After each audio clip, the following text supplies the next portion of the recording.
Mist drifts over the yellow plains of ancient China.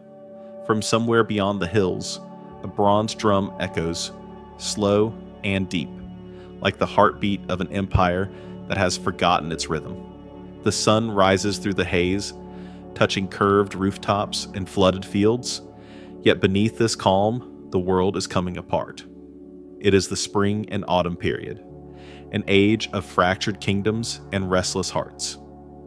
More than 100 feudal states fight for power, each proclaiming virtue while hiding greed.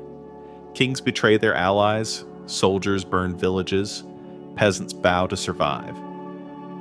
The world has lost its harmony, and no one remembers when it began to fade.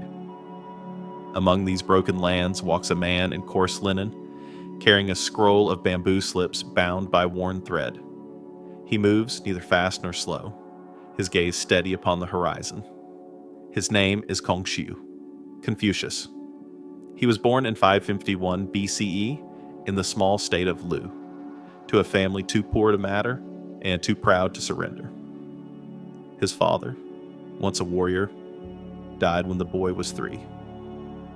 His mother, a gentle and educated woman, raised him alone, teaching him that knowledge was light, and that light must be shared even in darkness.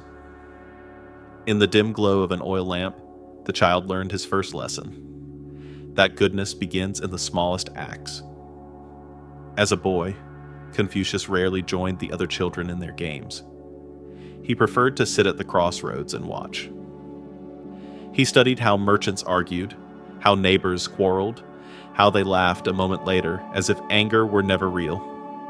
He was not judging them. He was learning the secret patterns of human hearts. One evening, his mother asked, "What do you see in people, my son?" He answered, "They all want peace, mother, but none of them know what peace means." She smiled, for in that simple sentence she heard something she herself had not understood. Years passed.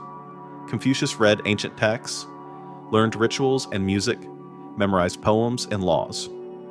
Yet, the more he learned, the more he saw how knowledge alone could not heal the world. He met scholars who spoke of virtue, yet bowed to power, officials who quoted morals while stealing from the poor. Even the wise seemed restless, chasing honor instead of harmony. He began to ask himself, what binds a society together when fear and greed tear it apart? The answer came not from the heavens, but from within. Harmony, the rhythm that aligns people with each other and with the universe itself. Without harmony, the mightiest empire would crumble like sand. But harmony was nowhere to be found. The rulers of Lu feasted while peasants starved. Neighboring states waged endless wars. The old songs of ritual had become hollow sounds for empty ceremonies. At night, from the outskirts of the city, Confucius watched the palace lights shimmer through smoke and thought, when the hearts of men grow cold, even the brightest lamps cannot chase away the dark. He felt sorrow, not anger, for he believed people were not born wicked, only lost. The way, he would later teach, is not far from us. It lives inside the heart, waiting to be remembered. One summer day, sitting beneath a large tree with a group of young pupils, Confucius said, "Look at the birds that fly, the fish that swim, the beasts that run. Each lives in harmony with its world. Should humanity not do the same?" A boy asked, "Master, what is harmony?" Confucius smiled. "It is when you understand that you are not the center of everything." In a time when everyone wanted to win, Confucius dared to teach the beauty of yielding. To him, the greatest victory was to master the self, yet his ideas were mocked. Warlords saw kindness as weakness. Ministers called his doctrine naive. They said, "A king who is soft will be destroyed. A man who bends will be broken." Confucius answered softly, "The rigid tree snaps in the storm. The bamboo that bends survives." That sentence traveled farther than any sword could reach. It became a proverb carved into stone centuries later. Confucius was not a prophet living in temples, nor a nobleman hiding behind walls. He walked among common people, teaching through action. He joined peasants repairing roads, comforted widows, fed hungry travelers. When asked why a scholar would labor with rough hands, he said, "When a house is burning, do you ask who owns the water?"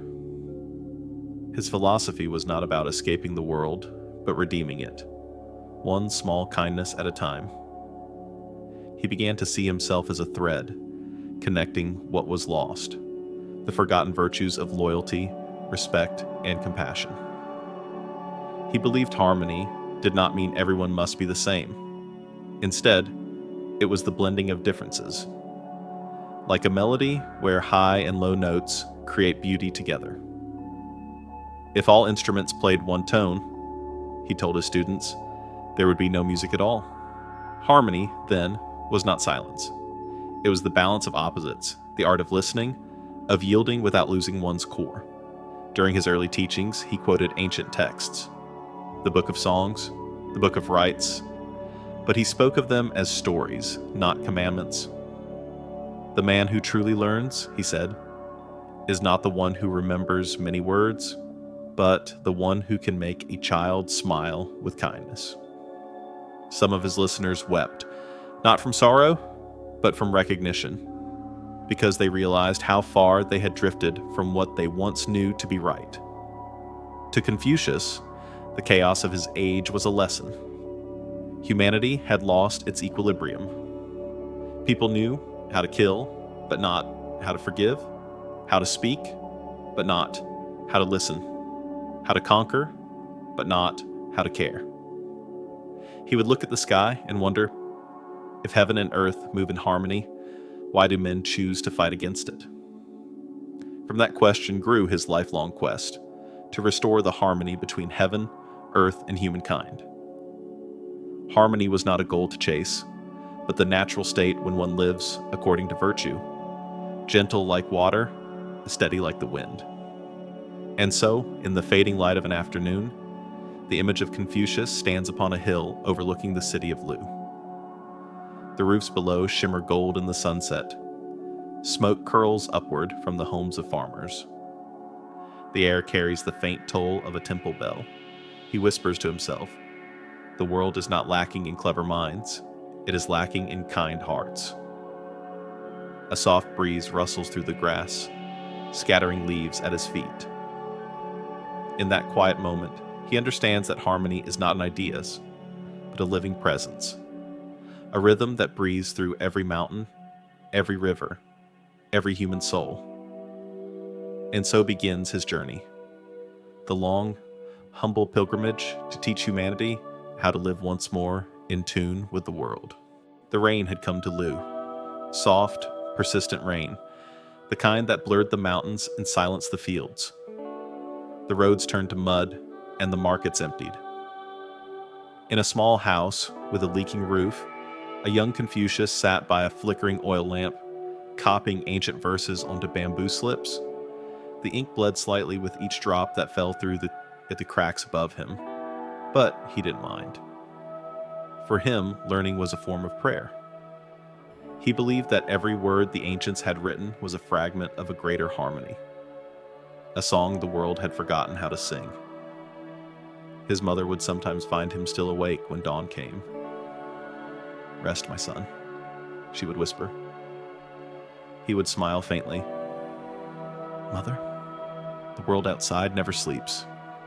How can I?" Confucius's youth was marked by absence. A father lost too soon, a home too quiet, and a land too uncertain.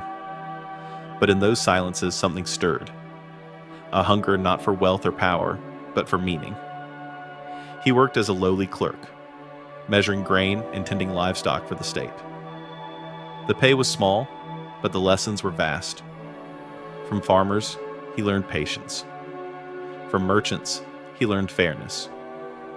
From children, he learned honesty. And from the corrupt, he learned what destroys harmony fastest: greed disguised as wisdom. He began to realize that the greatest teachers were not found in palaces or libraries, but in the faces of ordinary people. The wise man, he wrote later, learns from everything he sees. When Confucius turned 20, his mother died. He buried her with his own hands on a hillside outside Lu. For 3 years, he lived near her grave in mourning. It was there, under the shade of old pines, that the seeds of his philosophy began to bloom. He observed how the seasons changed, the trees shedding, the rivers shrinking, then swelling again. Life and death were not enemies, he thought. They were partners in an endless cycle. If nature could find harmony between loss and renewal, then so could man. He wrote in his notes, "To honor the dead is to understand the living. To grieve is to remember what connects us all." The villagers called him strange, but those who met him felt something unshakable in his calm, like a lake reflecting both storm and sky, without losing its stillness. When his mourning ended, Confucius left the mountain and began to teach. Not formally. He had no school, no temple, no followers yet. He simply walked from village to village, speaking with farmers at dusk, listening to travelers at inns, questioning the world as if it were a classroom without walls. Why, he would ask, does a ruler demand loyalty if he gives none? Why do people fear truth more than war? And often he would say nothing at all, simply watching how people lived, noting their joys and contradictions. He was not preaching. He was learning how to see. One evening, he stopped at a roadside shrine. The place was deserted. The candles melted down to pools of wax. He lit a new wick and bowed 3 times, not to any god in particular, but to the spirit of the age itself. "I do not seek favor from heaven," he whispered. "I seek to understand why men have forgotten its rhythm." That night, as the wind rose, Confucius realized something. The way, the Tao, could not be found in a temple or written on a scroll. It had to be lived. Harmony was not a theory. It was a practice. In words, in gestures, in how one faced suffering without bitterness. From that night on, he no longer saw himself as a scholar, but as a seeker, one who walks not to arrive, but to understand. The state of Lu, however, was no place for dreamers. Power shifted constantly between rival clans. Ministers plotted in the dark while commoners whispered in fear. Confucius watched all this unfold like a spectator. At a tragedy, he could not leave. He saw how the desire for control turned even wise men cruel. He once remarked, "To rule without virtue is to light a fire and call it the sun." Still, he believed the flame of virtue could be rekindled if men learned to govern themselves before governing others. He began teaching the young sons of noble families, insisting that ritual without sincerity is emptiness. Many resisted his gentle authority, but some stayed, drawn by his strange combination of humility and conviction. They would later call themselves his disciples, though he never called them followers. He called them friends on the road. One morning, as mist coiled around the city walls, Confucius took them to a stream.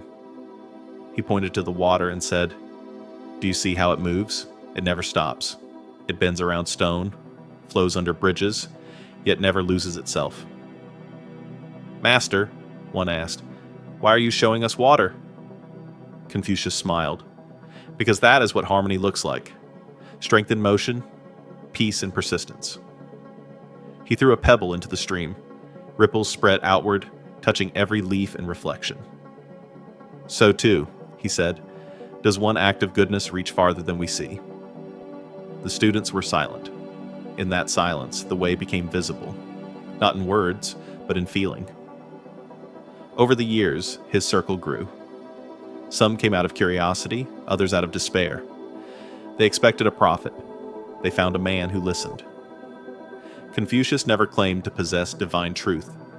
Instead, he said, "I am not an inventor of wisdom. I am its messenger." When they asked him what he sought, he replied, "To teach men how to live without fighting their own hearts." To him, that was the truest revolution, not overthrowing kings, but transforming the spirit of man. But harmony, he knew, would always be fragile. One night, while traveling through a war-torn region, he witnessed soldiers burning a village. Women screamed. Children fled into the woods. Confucius tried to intervene, but was pushed aside. When the flames died, he sat in the ashes, holding a small toy he had found among the ruins. He whispered, "This is what happens when power forgets compassion." He did not cry. Instead, he began to sing, a soft melody from the Book of Songs, one that spoke of returning home.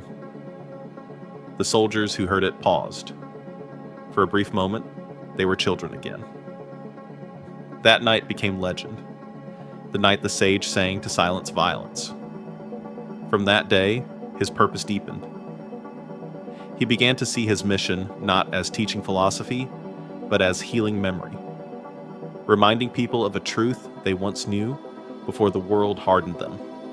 He said, "A man who conquers himself has no enemies left." And his disciples wrote his words on bamboo, carrying them across the states like seeds scattered by wind. Years passed. Confucius aged, but his fire did not fade. He was still poor, still traveling, still questioning. He had been offered positions at court. He refused most, knowing politics without morality was poison. When one duke asked why he wouldn't serve, Confucius replied, "Because your throne stands on trembling hearts." He preferred walking dusty roads to sitting on golden chairs. There is a story that, during a long journey, Confucius once stopped to rest beneath a plum tree. A storm was coming. His disciples urged him to seek shelter, but he stood and watched the wind tear at the branches. When it passed, he said softly, "Even in chaos, the roots remain." He looked at them and added, "Be the root, not the storm." They did not fully understand then, but centuries later, those words would define the very soul of Eastern philosophy. By his 40s, Confucius was no longer just a scholar of Lu. He had become a living symbol of hope. People began to whisper, "The sage walks among us." Yet to himself, he was still a learner. Each dawn, he bowed to the rising sun and said, "Heaven, let me grow gentle before I grow old." He carried within him both grief and serenity. Grief for the suffering of man, serenity for knowing that even suffering had its place in the great harmony. The birth of a seeker. It was never about his birth in blood, but his awakening in spirit. In a world that sought noise, he chose silence. In an age of weapons, he carried only words. And in a time of endless questions, he answered with one truth. Peace begins when understanding replaces judgment. That was the seed from which all of Confucius' teachings would later grow. Ren, benevolence. Li, ritual. Yi, righteousness. All branches from the same root. Harmony. The years passed like drifting clouds across the valleys of Lu. Confucius had walked many roads, and every mile carried a whisper of the past. When he looked at the mountains, he saw not only rock and soil, but memory, the slow patience of time. To him, the ancients were not ghosts of history. They were echoes still breathing through the earth. Each morning, before the sun rose, he would unroll a bamboo scroll and read by lamplight. The Book of Songs, the Book of Documents, the Book of Rites, the old texts of Zhou civilization.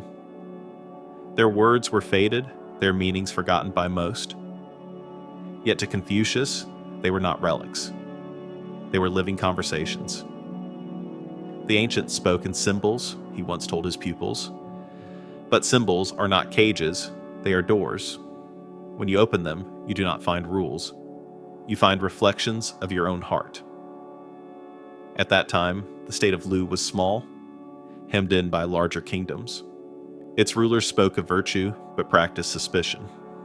Still, there were elders who remembered the old harmony, the age when music and governance shared the same rhythm. Confucius sought them out, traveling by foot from town to town, carrying nothing but a bundle of scrolls and an endless curiosity. In a remote village, he met an aged musician who once served in the royal court of Zhou. The man's zither was cracked. The strings had lost their shine. Yet when he played, the sound was pure, trembling like water on stone. Confucius listened, eyes closed. When the melody ended, he said softly, "Your music has no words, yet I hear virtue in it." The old man smiled. Virtue cannot be taught by speech. It must be felt, like rhythm. From that night, Confucius began to see music as moral geometry, the proof that harmony could exist in form, sound, and soul. He wrote later, "To govern a state is to tune an instrument. When one string is too tight, it breaks. When too loose, it falters. The master seeks the middle tone."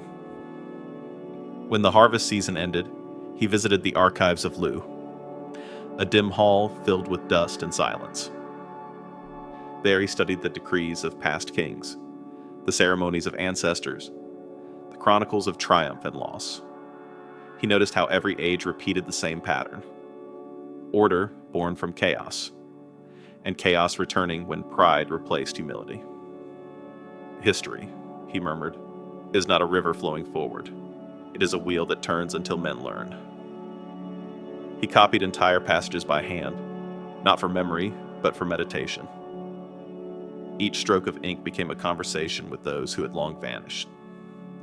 He began to realize that learning was not collecting, but communing. A dialogue between living and dead, between past and present. His disciples often asked why he obsessed over the ancients when the present burned with injustice. Confucius answered, "Because those who forget their roots grow crooked." He reminded them that the ancients were not perfect, but they had direction. They built civilizations not on conquest, but on harmony between heaven, earth, and man. To learn from them, he said, is to remember that virtue once ruled before violence did. He believed that wisdom did not age. It merely waited to be reheard. One night, as wind shook the temple doors, Confucius stayed awake, copying a verse from the Book of Rites. "When the ruler is righteous, the people are tranquil. When the people are tranquil, the world is at peace." He paused, listening to the wind as if it carried the sigh of those who first wrote it. He thought about how far his own age had strayed. The scroll trembled in his hands, not from cold, but from understanding. Harmony, he realized, was not nostalgia. It was responsibility. Each generation inherited the rhythm of the last and had the duty to keep it alive. The next morning, he gathered his pupils beneath a tree. The air smelled of rain and earth. He told them stories, not of heroes, but of rulers who ruled with restraint, of sages who listened before they spoke.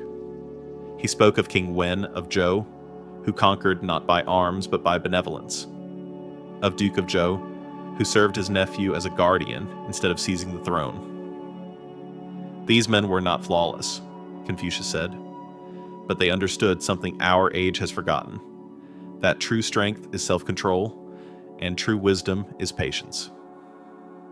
He looked at his students, young, eager, uncertain, and smiled. If we can remember even 1/10 of their humility, we may yet remember how to live.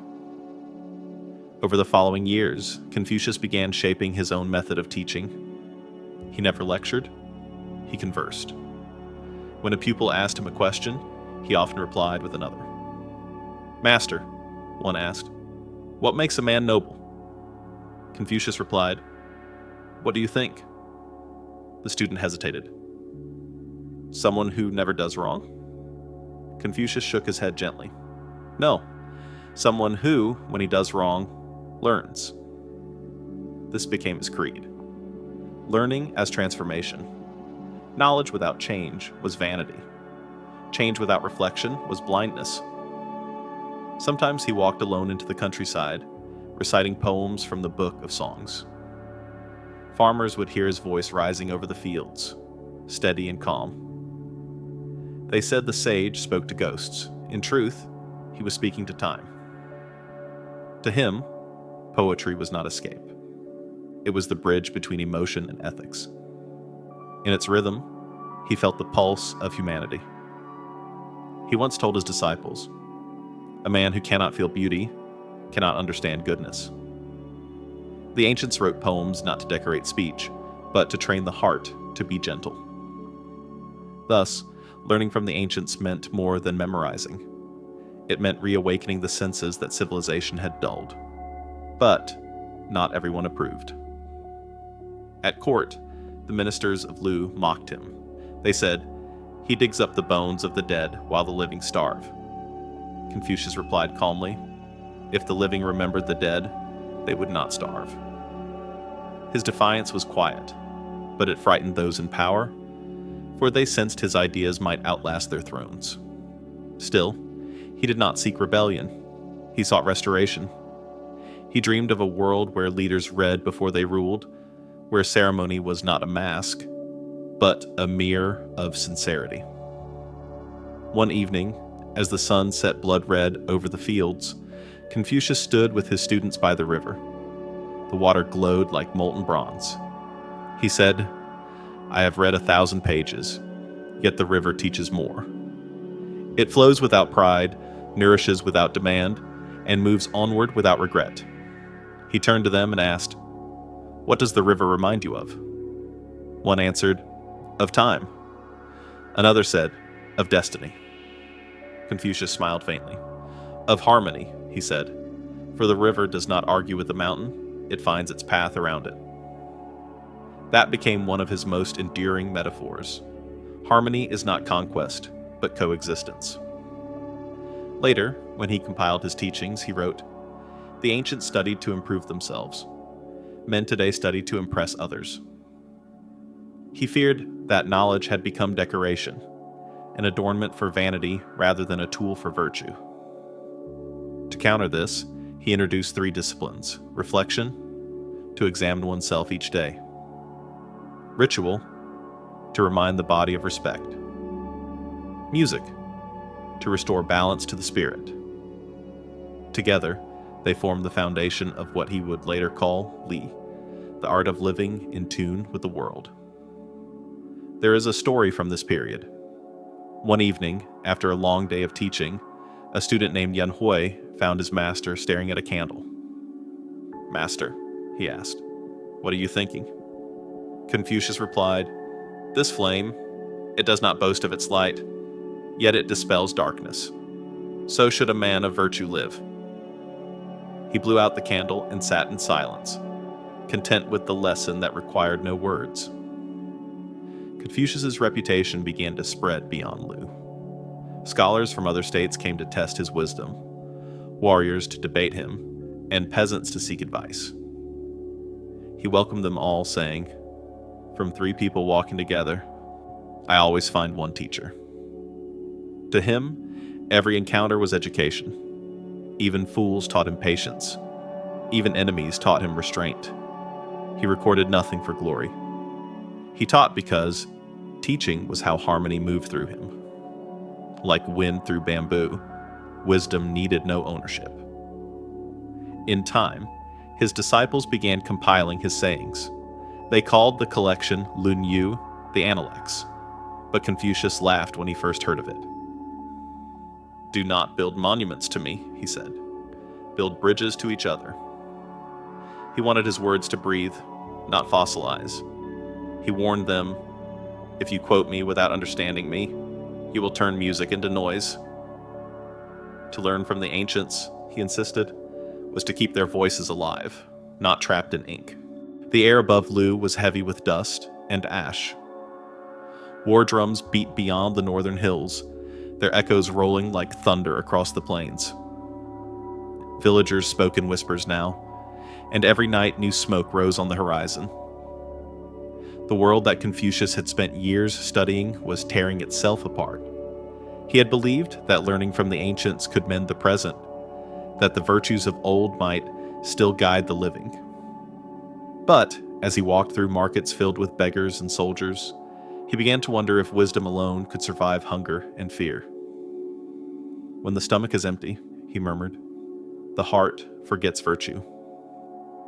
It was the spring and autumn age, a time when even the seasons seemed uncertain. States that once shared grain now shared spies. Princes feasted while peasants sold their children for bread.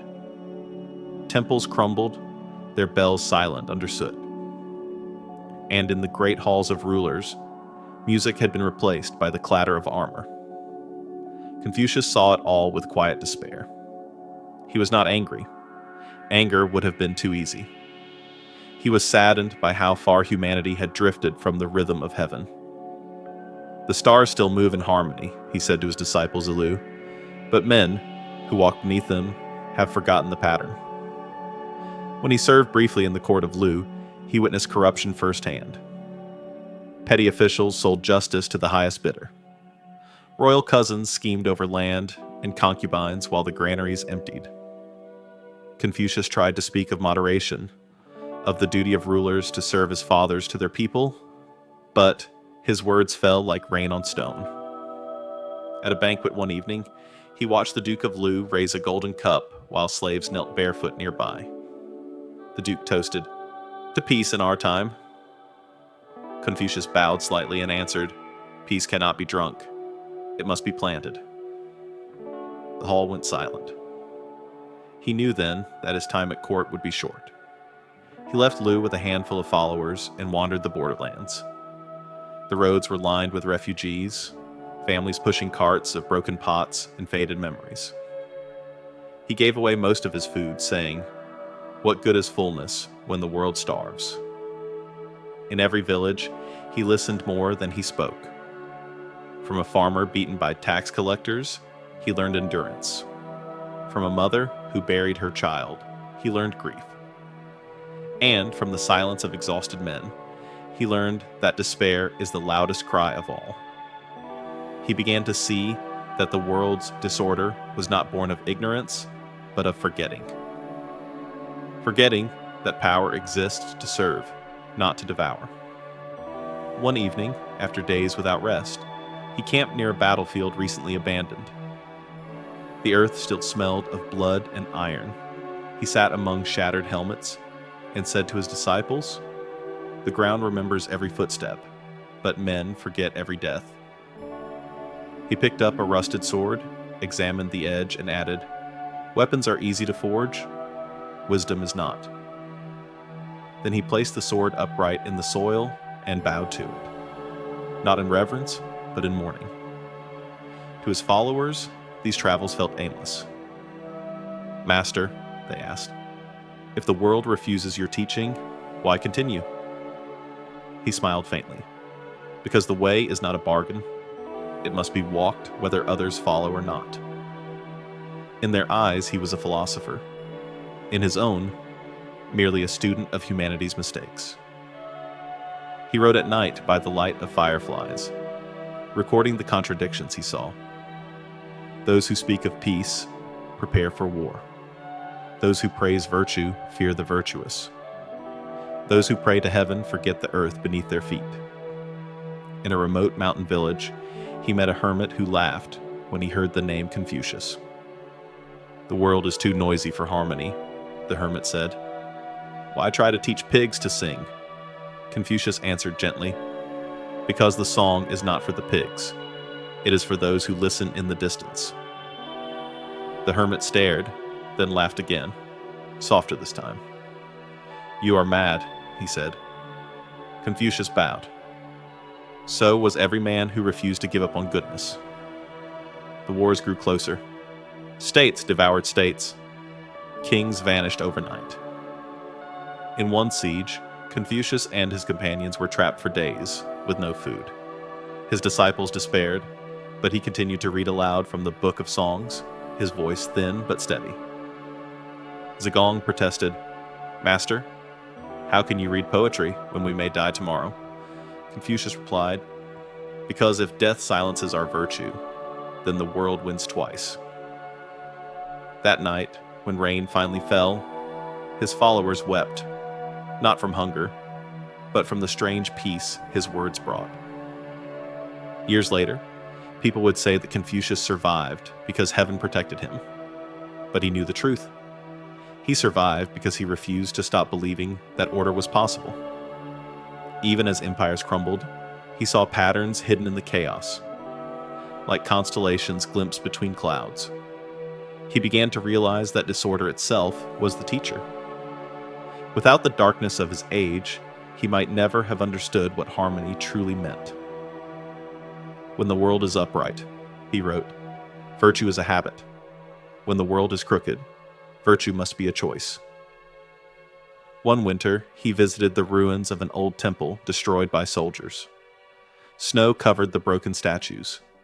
A child played nearby, shaping snow into tiny figures of men and horses. Confucius knelt beside him. "What are you building?" he asked. "A kingdom," the boy said, grinning. Confucius smiled. "And who will rule it?" The boy thought, then answered, "No one. Everyone will share." For a moment, the sage said nothing. Then he laughed, a deep, clear laugh that startled the crows from the trees.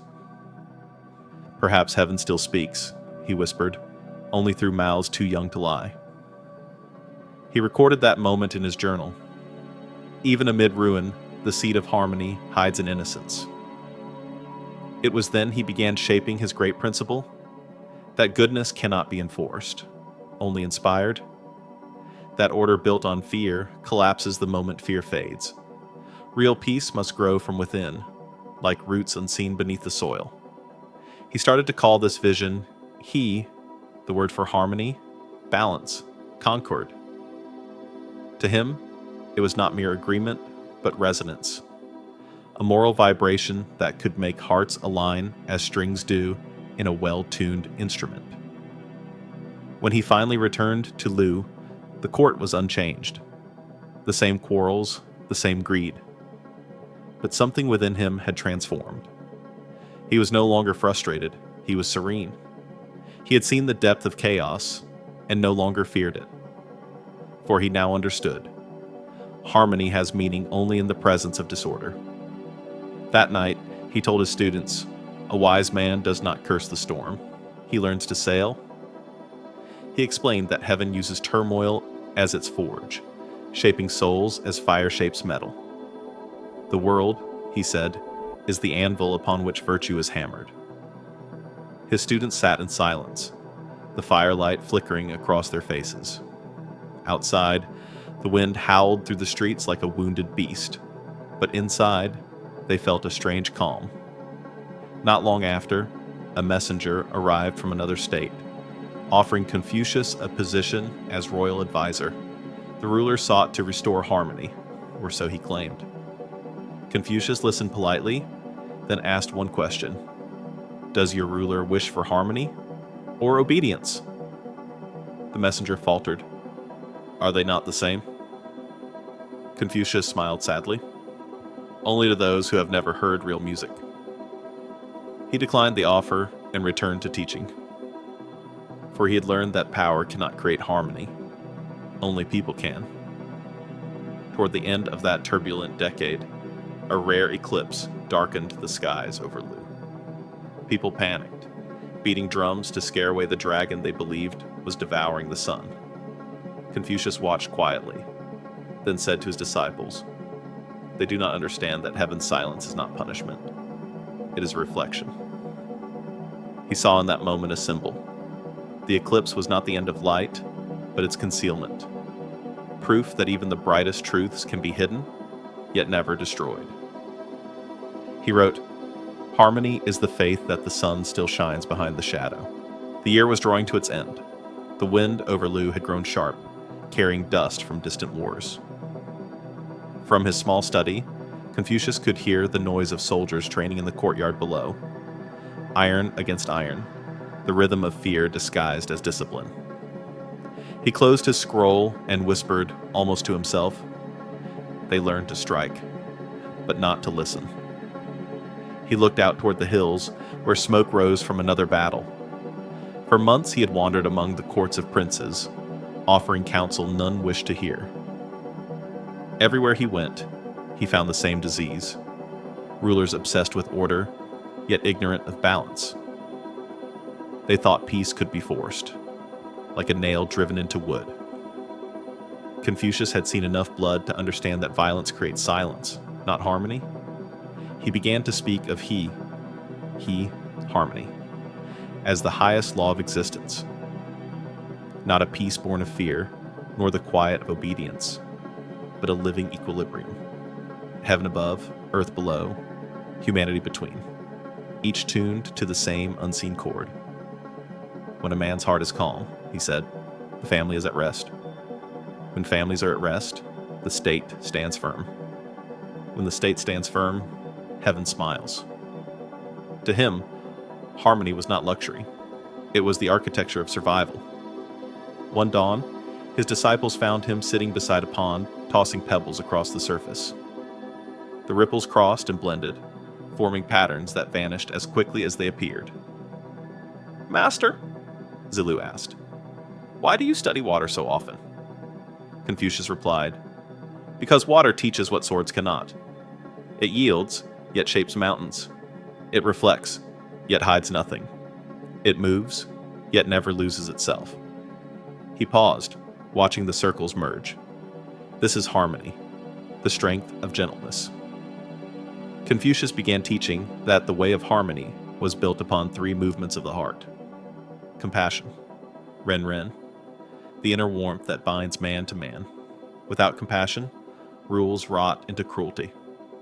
Respect, li, the outward discipline that gives form to feeling.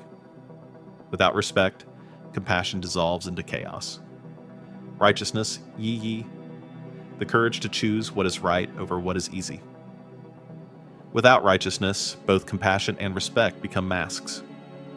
When these three moved together, society breathed in rhythm with heaven. When anyone was missing, the world fell out of tune. He told his followers, harmony is not the absence of difference. It is the music that differences make when they agree. But harmony was difficult to preach in a time of ambition. Warlords saw in his words a threat, a weapon that could not be wielded. They asked, if a man never fights, how does he win? Confucius answered, by not needing victory. They laughed, thinking him naive. Yet history would one day echo his laughter back to them. In his travels, Confucius often stopped at crossroads where refugees gathered. He would share food, listen to their stories, and recite lines from the Book of Songs. A woman once asked him through tears, "Master, the world is cruel. Where is heaven's mercy?" He knelt beside her and said, "Heaven's mercy lives in those who still ask that question." That was the heart of his teaching. That harmony begins not in the throne, but in the smallest gesture of empathy between strangers. One evening, as dusk settled, he drew a circle in the sand. "This," he said, "is the world." He placed a pebble at its center. This is the heart. When the heart moves, the world ripples. If the heart is troubled, the ripples break. Therefore, before seeking to govern others, govern the circle within. His disciples bowed, sensing the simplicity of a truth that could save kingdoms. Confucius's words soon spread like wind through bamboo, whispered by merchants, repeated by scholars, sung by children in streets. Some understood, others merely admired the sound of wisdom without grasping its weight. He warned them, "Words are leaves, meaning is the root. Do not collect the leaves and forget the tree."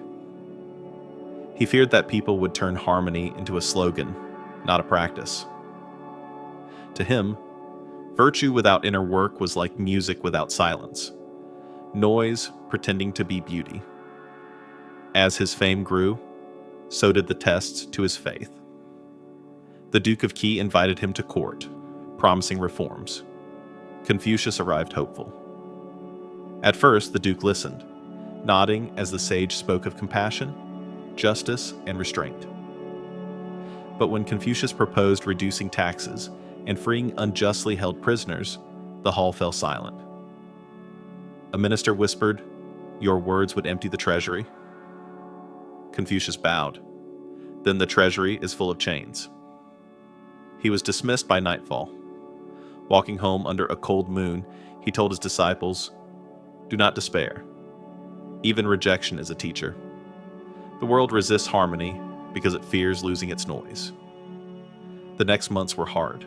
Confucius lived on rice and herbs, teaching in barns and roadside inns. Yet, his spirit grew stronger. Poverty had become his purification. He said, "If one can remain kind while hungry, he has mastered the art of harmony." His laughter still came easily, his eyes bright even in exhaustion. He was poor, but never empty. One winter, while traveling through the borderlands, Confucius met a band of soldiers guarding a frozen bridge. Their commander, amused by the sight of an old scholar walking alone, asked mockingly, "What use is your wisdom against the sword?" Confucius answered, "The sword can cut the body. Wisdom can stop the hand that holds it." The commander, struck by the calm in his voice, ordered his men to let him pass. Long after Confucius was gone, the soldiers argued over his meaning, and that was enough. For debate is the first sign of awakening. In the years that followed, Confucius wrote that harmony is not uniformity.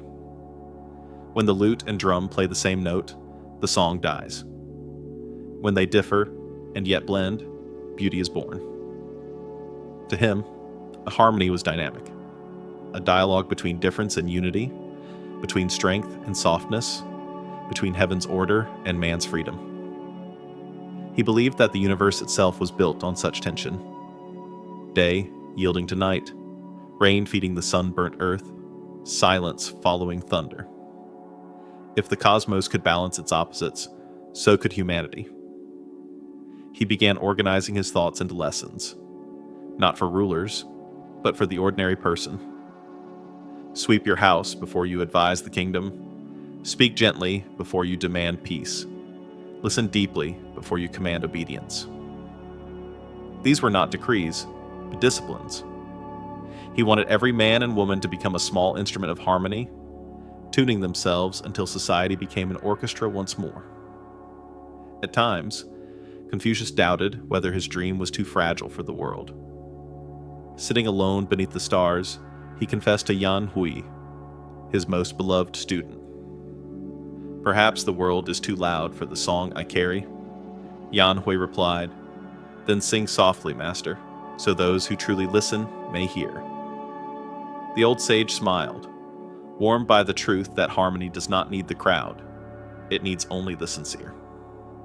One spring, when peach blossoms filled the valleys, Confucius gathered his disciples and spoke for hours on the nature of balance. The strong must protect the gentle. The wise must guide the simple. The rich must uplift the poor. In such exchange, heaven finds its reflection.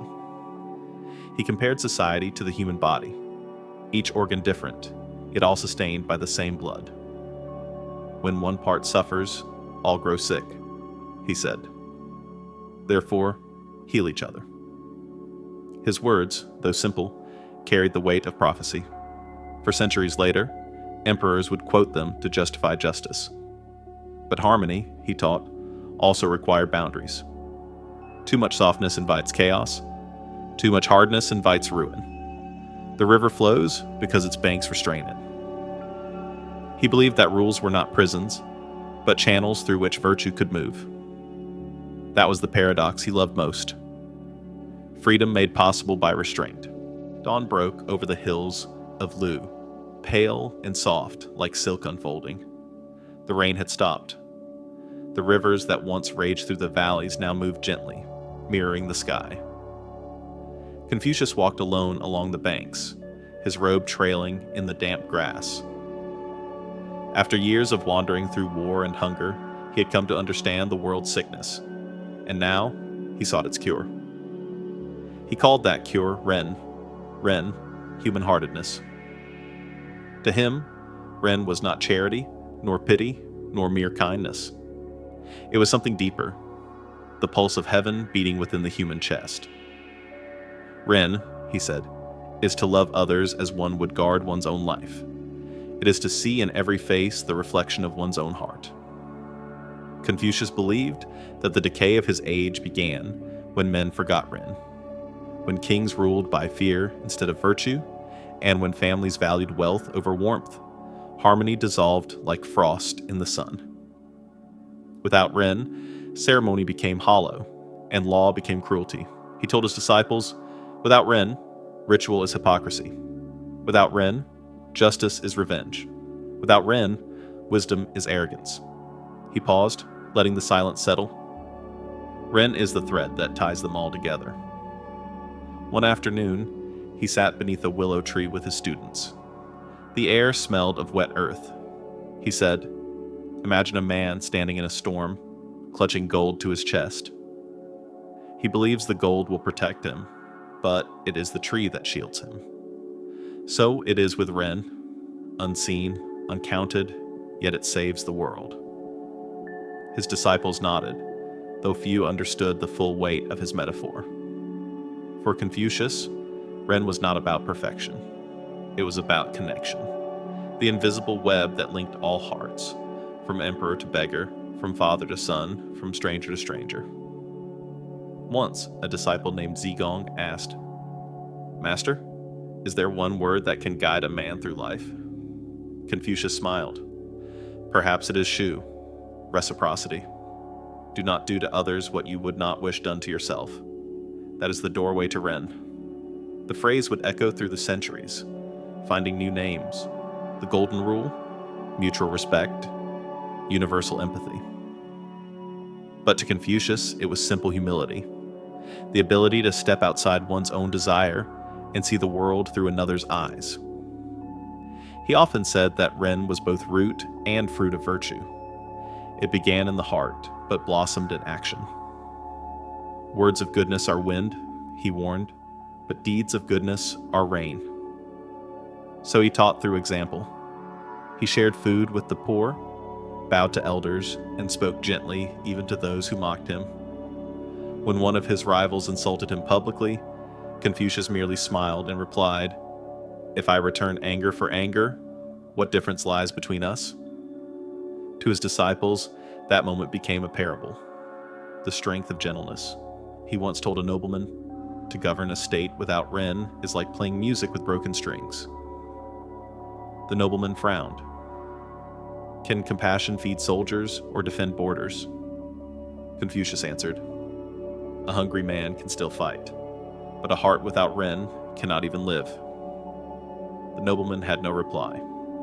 As his fame grew, Confucius's message spread beyond philosophy. Farmers quoted his words in fields.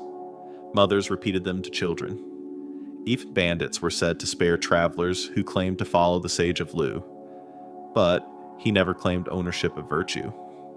Ren does not belong to me, he said. It belongs to all who remember that they belong to each other. At night, Confucius often gazed at the stars. He saw, in their quiet order, the reflection of Ren, every light distinct, yet none dimming the other. He believed the universe itself was compassionate, for it sustained life without asking for worship. Heaven gives and asks nothing, he told his pupils. So should the man of Ren. In those words, Ren became more than morality. It became cosmology, the principle by which heaven and humanity mirror one another. But compassion, he taught, was not weakness. To practice Ren required courage greater than any sword. The warrior conquers fear by force, he said, but the man of Ren conquers it by understanding. He told the story of a ruler who once imprisoned a wise man unjustly. When freed, the man bowed to the ruler and thanked him for the lesson. Why? His friends asked in anger. He answered, because now I know the measure of patience. Confucius loved that story. To him, it was proof that Ren could turn suffering into wisdom. In his later years, He refined the teaching. To cultivate Ren, begin with one's family. If you cannot love those near, you cannot love the world. He urged children to honor parents, rulers to treat subjects as sons, and friends to be loyal in absence as in presence. To Confucius, society was an extension of the family, and Ren was the warmth that made the home a home. He said, "A nation without Ren is a house without fire. It may stand, but it cannot comfort." Still, the times tested him. Once, while traveling, his group was surrounded by hostile soldiers. They demanded tribute. His disciples were afraid. Confucius stepped forward and said calmly, "We are not enemies. We carry no weapons, only words." The commander laughed. "Words cannot stop arrows." Confucius looked at him kindly. "Then let them fly. But remember, words can stop the hand that draws the bow." The soldiers hesitated. Some lowered their bows. When the group finally passed safely, Zigong whispered, "Master, that was a miracle." Confucius replied, "No, my son, it was Ren, and Ren needs no miracles." He defined Ren not as sentiment, but as discipline, a lifelong cultivation of empathy until it becomes instinct. "The man of Ren," he said, "is slow to speak, but quick to feel. He gives before asked, forgives before blamed. He sees dignity even in the fallen leaf." When Yan Hui asked, "How does one reach Ren?" Confucius answered, "By beginning where you stand. A single kind act, done sincerely, extends farther than 1,000 rituals." Over time, he began to speak of Ren as the center of all harmony. If harmony was the melody, Ren was the tone. Without it, music turned to noise, and society to chaos. "Ren is the breath that gives sound to virtue," he wrote. "When it ceases, the world becomes silent." He compared it to fire, gentle enough to warm, powerful enough to transform. Handled with care, it gives life. Mishandled, it burns.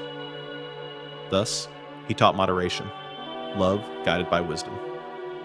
In his 60th year, when gray streaks began to show in his hair, Confucius was asked if he still believed humanity could change. He answered, "Yes, because Ren is not taught. It is remembered. The heart already knows it. It only sleeps." He believed every human carried a spark of heaven's virtue. The task of the sage was not to create goodness, but to awaken it. He told his disciples, "When you see a man act cruelly, do not curse him. Ask instead, when did he forget himself?"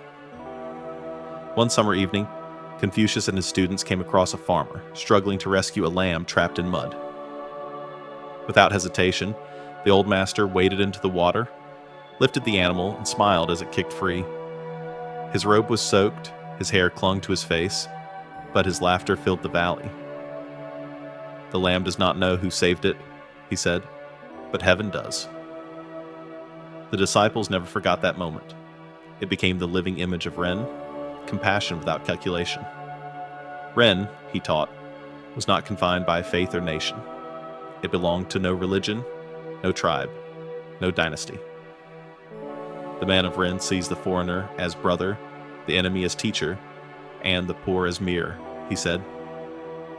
He believed that harmony among nations would come only when men saw each other as kin under heaven. "The sky," he wrote, "covers all without preference. Why should man do less?" In the quiet of his later years, Confucius returned often to his birthplace. The fields were smaller now, the people older. Yet when children greeted him, bowing clumsily, he felt hope. He told them stories, not of war or kings, but of kindness. A bird freed, a promise kept, a neighbor helped in silence. "These," he said, "are the songs heaven loves best." He understood now that Ren was not the voice of sages or rulers. It was the whisper that had always lived in ordinary hearts. Morning mist lingered over the courtyards of Lu. The first light of dawn fell upon the old roofs, where the sound of temple bells drifted between cypress trees. Confucius stood in silence before an altar, not in worship, but in gratitude. He bowed 3 times, each movement precise, deliberate, serene. His students watched quietly. When he straightened, he turned to them and said, "This is Li." Not the ceremony itself, but the reverence that gives the ceremony meaning. To Confucius, Ren was the soul of humanity, but Li was its body. Ren was love, Li was the art of expressing it. Without Li, love dissolved into chaos, and virtue lost its voice. Compassion without discipline, he said, is a river without banks. It may overflow with good intention, yet it destroys what it seeks to nourish. Li was the invisible framework that allowed Ren to breathe, a code of conduct, a rhythm of respect, a bridge between emotion and harmony. He traced Li back to the ancient Zhou dynasty, where every action, from greeting a guest to burying the dead, was guided by ritual. But while others memorized these customs, Confucius sought their spirit. The ancients did not bow to please the gods, he explained. They bowed to remember humility. To him, Li was not superstition. It was discipline made beautiful, a daily rehearsal of harmony. One afternoon, his disciple Zilu asked, "Master, if Ren lives in the heart, why do we need rules at all?" Confucius smiled gently. "Because hearts forget. Ritual reminds." He picked up a teacup and held it between his palms. "When I lift this cup slowly, I remember patience. When I share it, I remember generosity. When I set it down, I remember gratitude. Li is not for heaven's sake, but for ours." The students bowed, understanding at last that ritual was not restriction, it was remembrance. As Confucius walked through villages, he would often stop to watch ordinary gestures. A father serving rice to his son, a merchant offering thanks to a customer, a farmer wiping sweat before shaking another's hand. He saw Li in these small acts more than in grand ceremonies. "If respect lives in the motion," he said, "the world is already sacred." Li was the discipline of balance, knowing when to speak, when to listen, when to act, and when to yield. Confucius believed that etiquette was not vanity, but the choreography of virtue. He compared it to music. If each instrument plays as it wishes, there is noise. When each knows when to enter, when to pause, there is song. To live by Li was to move in tune with others, a life of measured grace, where even silence carried dignity. He taught that Li governed not only how one greeted a friend, but how one disagreed with an enemy. To speak with anger is easy, he said, but to correct with courtesy, that is Li. Once, when an official mocked him in public, Confucius simply bowed. When asked why, he replied, "He gave me rudeness, I return him form. It is not him I honor, but the order that keeps us human." This, he said, was the secret of Li, to answer chaos with composure. In his teachings, he divided Li into 3 realms: ritual of the body, gestures, posture, tone of speech. "The way we move," he said, "teaches before our words do."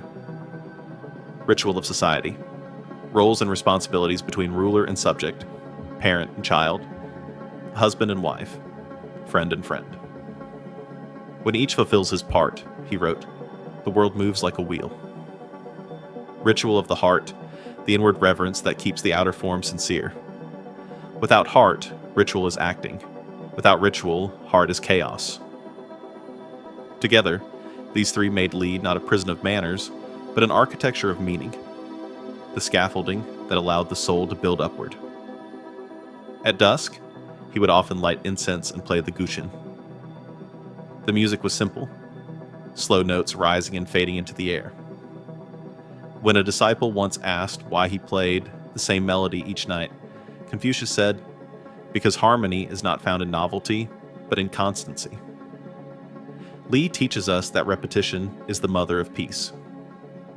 He believed that beauty lay in continuity, that by repeating the same motions with awareness, one purified the self.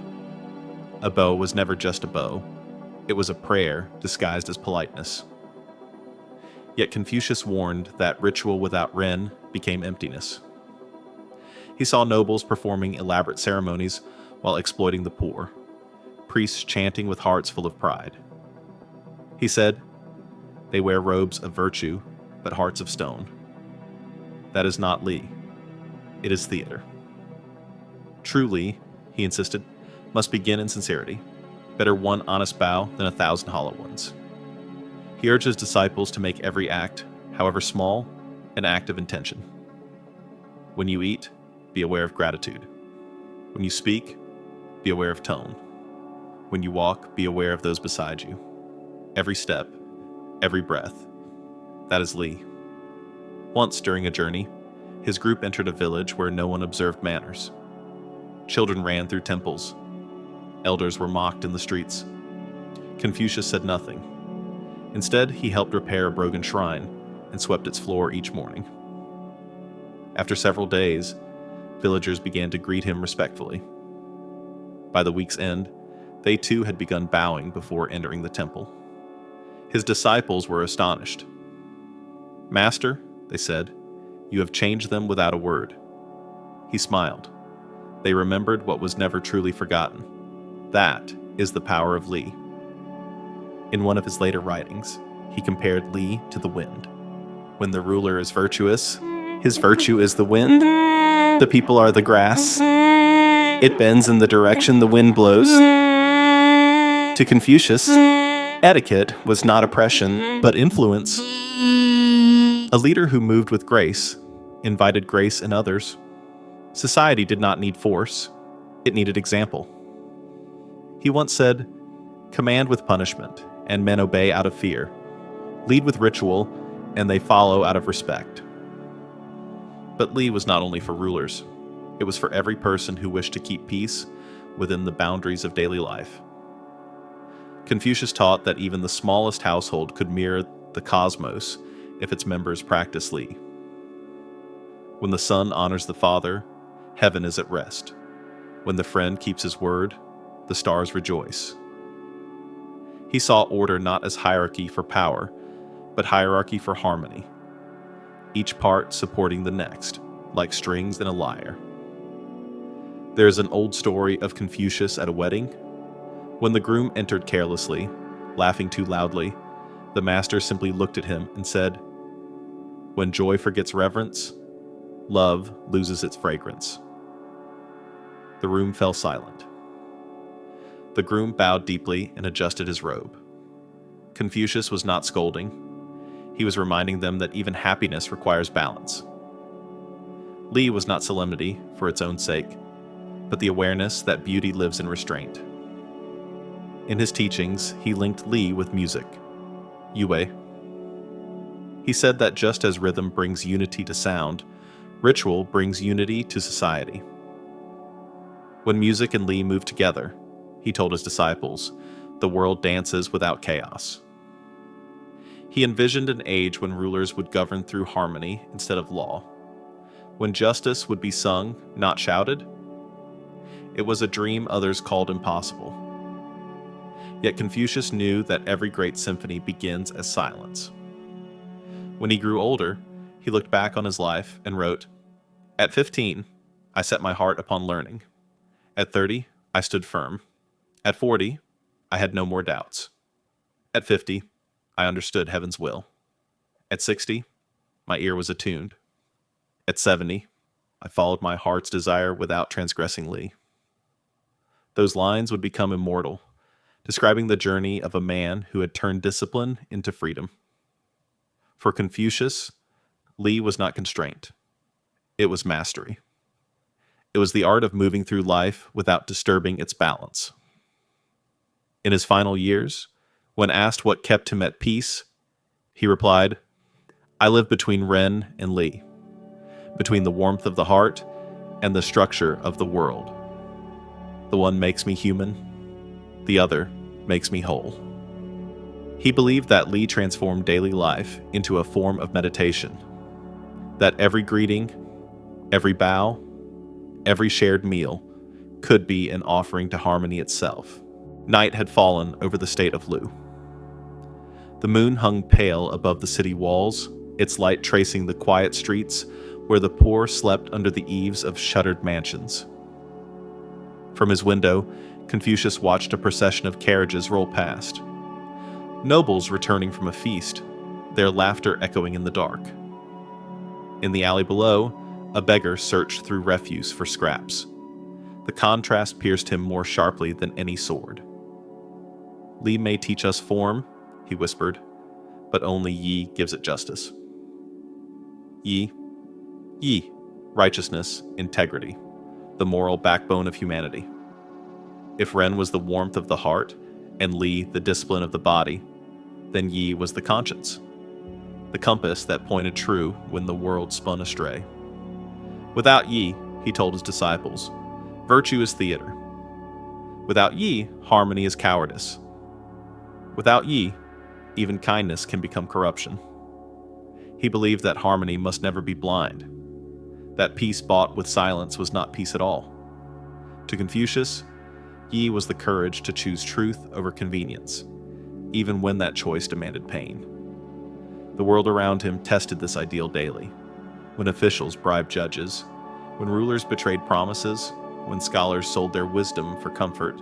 Confucius would sigh and say, "They have learned all the rules of Li, but none of the truth of Yi." He told his disciples, "Li keeps us balanced, but Yi tells us where to stand." One day, an ambitious minister invited Confucius to dine.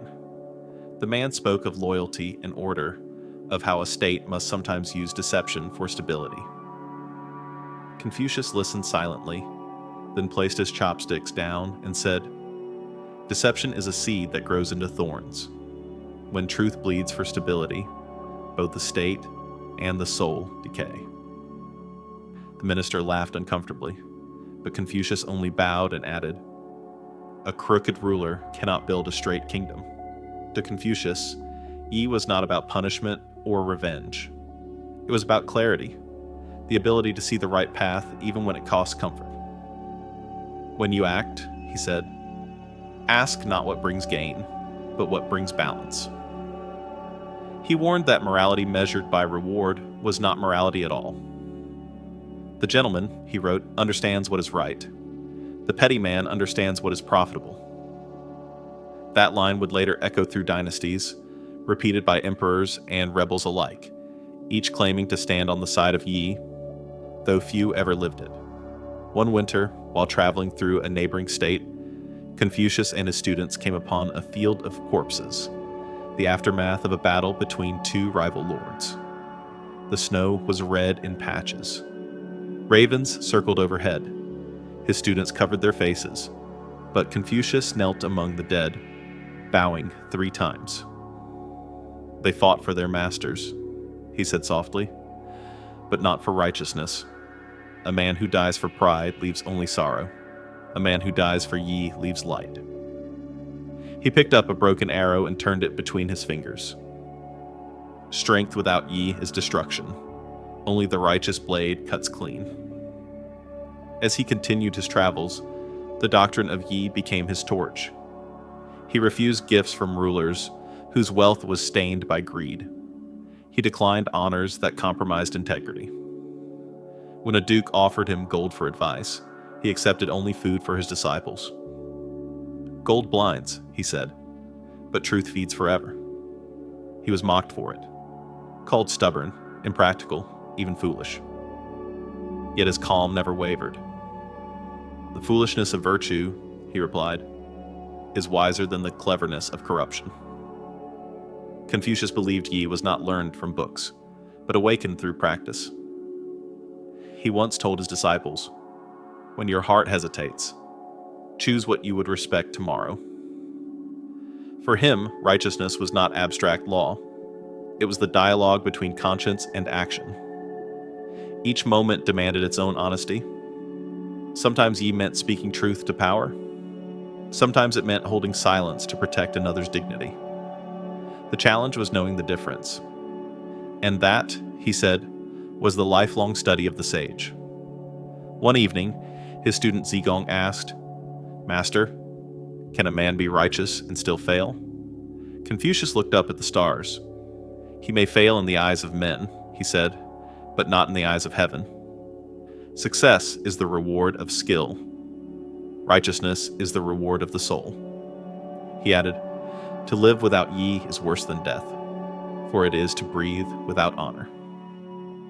The words struck them all silent. In that silence, Yi became more than a lesson. It became a vow. In Confucius's mind, Ye united heaven and earth through moral gravity. He believed that every righteous act, however small, helped realign the universe toward balance. When one man stands upright, he said, 1,000 others remember their spine. He compared Yi to a mountain. The mountain does not move for wind or rain. So should the man of Yi remain unmoved by praise or blame. This image, the unmoving mountain, became the emblem of his moral vision. To be righteous was not to be unkind, but to be steady, to bend only toward truth. But Yi was not always gentle. There were times when righteousness demanded resistance, when harmony itself had to be disrupted to be preserved. Confucius knew this paradox well. He told his students, when the ruler is corrupt and the people silent, rebellion of conscience is loyalty to heaven. He never called for violence, but he believed that silence before injustice was complicity. Do not mistake peace for goodness, he said. Sometimes the storm is the healer. During one of his journeys, he encountered a small town where the local magistrate had executed a farmer for refusing to pay an illegal tax. Confucius demanded an audience. When the magistrate mocked him, he said calmly, "You have taken a life for silver. Heaven will take your peace for the same price." The magistrate laughed, but a year later, he was overthrown by his own guards. When Confucius heard the news, he simply said, "He restores itself, even when men forget it." For Confucius, he was not measured by victory, but by intention. He taught that one could lose battles, yet still preserve the way. The true gentleman, he said, may walk alone, but he never walks crooked. He told the story of a fisherman who released a golden carp back into the river, saying, "Its beauty belongs to the water, not my pot." Confucius wrote, "That man knows Yi better than the princes who quote my words." He saw righteousness in simplicity, in honest work, in the refusal to harm even when gain beckoned. As Confucius aged, Yi became his inner compass. When asked how a man could recognize righteousness, he answered, "By the peace that follows his decision. If your heart trembles, it was not Yi." He warned against self-deception, the temptation to justify desire as virtue. The hardest war, he said, is fought within the conscience. Only the man who wins there may teach peace to others. To live with Yi was to live transparently, like clear water reflecting both heaven and earth. One spring morning, while resting near a monastery, he watched monks debating the laws of heaven. They argued for hours over definitions of virtue and sin. Finally, Confucius stood and said, "Righteousness is not in the mouth, but in the moment. The just man does not speak of morality. He becomes it." The monks bowed in silence. For once, the debate ended in peace. As his final years approached, Confucius began recording his reflections on Yi. He wrote, "The way is vast, yet the man of Yi walks it alone. His reward is not comfort, but clarity. His legacy is not fame, but the quiet courage of example." He knew his time was short, yet his faith in righteousness was eternal. He told his disciples, "If I die today, let my words remind the world, a kingdom built on fear will crumble. One built on righteousness will outlive stone." The road to the capital of Lu wound through yellow fields and wind-swept villages. Confucius, now in his 50s, walked slowly, his disciples following behind. He had spent decades teaching farmers and travelers, kings and wanderers. Always the same message, that goodness must guide power, not the other way around. Now, at last, he had been summoned to court. The Duke of Lu had heard of the sage whose words could still the greed of merchants and soften the pride of soldiers. He hoped this man might restore dignity to a land exhausted by corruption.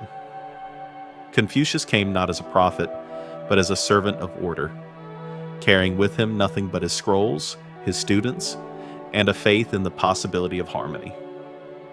When he first entered the palace, he bowed deeply. He saw luxury everywhere: gold-threaded banners, silk robes, dancers moving in perfect rhythm. But beneath the beauty, he sensed dissonance. The courtiers bowed to their ruler, but not to truth. Their smiles were polished, their hearts were elsewhere. That night, the Duke invited Confucius to a banquet. Musicians played, wine flowed. The Duke asked, "Master, how does one make a kingdom prosper?" Confucius answered gently, "By governing with virtue. When the ruler is just, the people are honest. When the ruler is greedy, the people steal. The wind bends the grass in the direction it blows." The Duke smiled and raised his cup. "A beautiful saying," he said, "but the world is not built on sayings." Confucius replied, "Nor is it saved by swords." The hall fell silent. In the months that followed, the sage was appointed Minister of Justice. He worked tirelessly, simplifying laws, reducing punishments, freeing those imprisoned for poverty rather than crime. He met the accused personally, listening to their stories before passing judgment. His fairness astonished the people. For the first time in years, thieves returned stolen goods voluntarily, ashamed before a man who treated them with dignity. He told his aides, "Punishment may stop crime, but only righteousness stops desire." Under his brief administration, Lu grew peaceful. Trade flourished. Families ate together without fear. The streets echoed with music again. People began calling the period the season of virtue. Yet peace built on integrity always threatens those who profit from chaos. Other ministers envied his influence. Foreign rulers feared that a virtuous Lu would shame their own corrupt courts. And within the palace, whispers began to twist his name. "He seeks power through virtue," they said. "He wants to make himself king in spirit, if not in title." Confucius heard these rumors and sighed. When the world loves profit, even honesty becomes rebellion. Still, he refused to change his ways. He believed that a single righteous court could light all of China. "A lantern need not fill the sky," he said. "It only needs to be seen." One evening, as he returned from a council meeting, he found soldiers guarding the temple of his ancestors. Inside, noblemen from Qi, Lu's rival state, were feasting with the Duke, offering rare gifts: horses, silk, and dancers. Confucius watched from the shadows. He understood the message: bribery dressed as diplomacy. The next morning, he approached the Duke and bowed. "My lord," he said softly, "if a ruler loves music more than morality, his kingdom will dance toward ruin." The Duke frowned. "These gifts are tokens of friendship." Confucius replied, "Then may your friendship never cost the people's hunger." Soon after, his reforms were quietly reversed. The prisons filled again. The merchants returned to cheating scales. Virtue had been too brief a guest. Disillusioned, Confucius resigned. His disciples begged him to stay, to fight from within. But he shook his head. When the strings are broken, the instrument cannot sing. He left Lu once more, walking into exile under a gray sky. Behind him, the city he had loved faded into mist. Ahead of him, endless roads stretched across a divided land. For the next 13 years, he wandered from state to state, seeking rulers willing to listen. In song, he spoke to generals about mercy. In way, he lectured ministers about honesty. In Chen, he advised peasants to educate their sons before they dreamed of wealth. But everywhere, he met the same response. Polite applause followed by indifference. The world wants order, he wrote, but fears the discipline of goodness. His disciples, weary and hungry, sometimes doubted him. Master, they asked, what if no ruler is worthy of your teaching? Confucius smiled sadly. Then we will build a kingdom in words, and let time become its throne. Despite hardship, he never grew bitter. Once, when trapped between warring armies, without food for 7 days, his students wept in despair. Confucius picked up his lute and began to play. The melody was slow, almost weightless, drifting into the starving air. When he finished, he said, "If a man can still make music in hunger, the world has not yet defeated him." He called this faith the harmony of endurance, the belief that justice must be lived, not imposed. One spring, the Duke of Wei sought his counsel. The state was plagued by rebellion. The ruler feared assassination. Confucius advised him to disarm the nobles and restore trust among the poor. The Duke hesitated.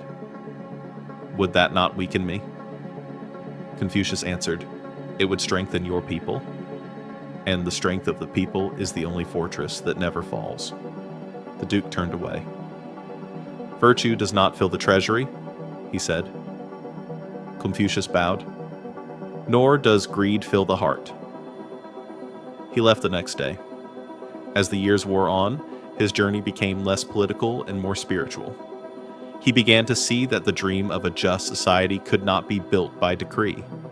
It had to be cultivated like a field, generation by generation. Laws may command the hand, he said, but only virtue commands the heart. He envisioned a world where rulers ruled by example, not fear, where education replaced punishment, where music and ritual guided emotion more deeply than swords could ever suppress it. It was, he admitted, a dream too vast for one lifetime. But he no longer sought success, only continuity. Heaven's work is slow, he told his students. The bamboo grows an inch a day, yet in 100 years, it builds a forest. His disciples recorded his words, spreading them across the states. Some called him mad, others called him saint. But among the people, stories of his kindness multiplied. How he had fed orphans with his last coins, how he had bowed to a farmer before asking directions, how he had refused to speak ill even of those who betrayed him. He became a legend, not of power, but of patience. The just man, he said, builds not monuments, but examples. His idea of government by virtue, slowly took root. Even kings who ignored him began quoting his maxims to flatter the people. Ironically, the very world that rejected him began to echo his language. One night, near the end of his travels, Confucius camped by a river. The moonlight shimmered on the surface, flowing endlessly eastward. He said to Yan Hui, his closest disciple, "Do you see how the river moves? It does not hurry, yet it never ceases. That is how the way should govern, quietly, without forcing, yet never stopping." He added, "The world will one day understand, not through conquest, but through reflection." The two sat in silence, the water whispering between them, a conversation older than empires. When he finally returned to Lu, his beard white and his pace slower, he found that the people still remembered him. They greeted him with respect, though the rulers pretended not to notice. He no longer sought offices or titles. Instead, he devoted his last years to teaching and writing, distilling the dream that had guided his whole life into words that would outlive kingdoms. The just society, he wrote, is not built by law or force, but by conscience awakened in many hearts. When the ruler is virtuous, the court becomes a family. When the family is harmonious, the nation becomes home. He knew he might never see such a world, yet when a student asked if he regretted his struggles, he smiled. "Regret?" he said. "No. To walk toward light, even if it lies beyond reach, is still to walk the way." The wind over Lu carried the scent of autumn, dry leaves, distant smoke, and the quiet of fields after harvest. Confucius sat alone beneath an apricot tree, its branches bare, its shadow long. He was 63 now. The voice that had once moved kings had grown softer. The face that once faced princes without fear now held a serenity born of surrender. He had spent his life preaching virtue to a world that preferred convenience, and yet he was not bitter. He would often tell his disciples, to teach the world is to plant trees whose shade we may never sit under. He had walked through glory and disgrace, exile and honor, hunger and abundance, and through it all, one truth remained.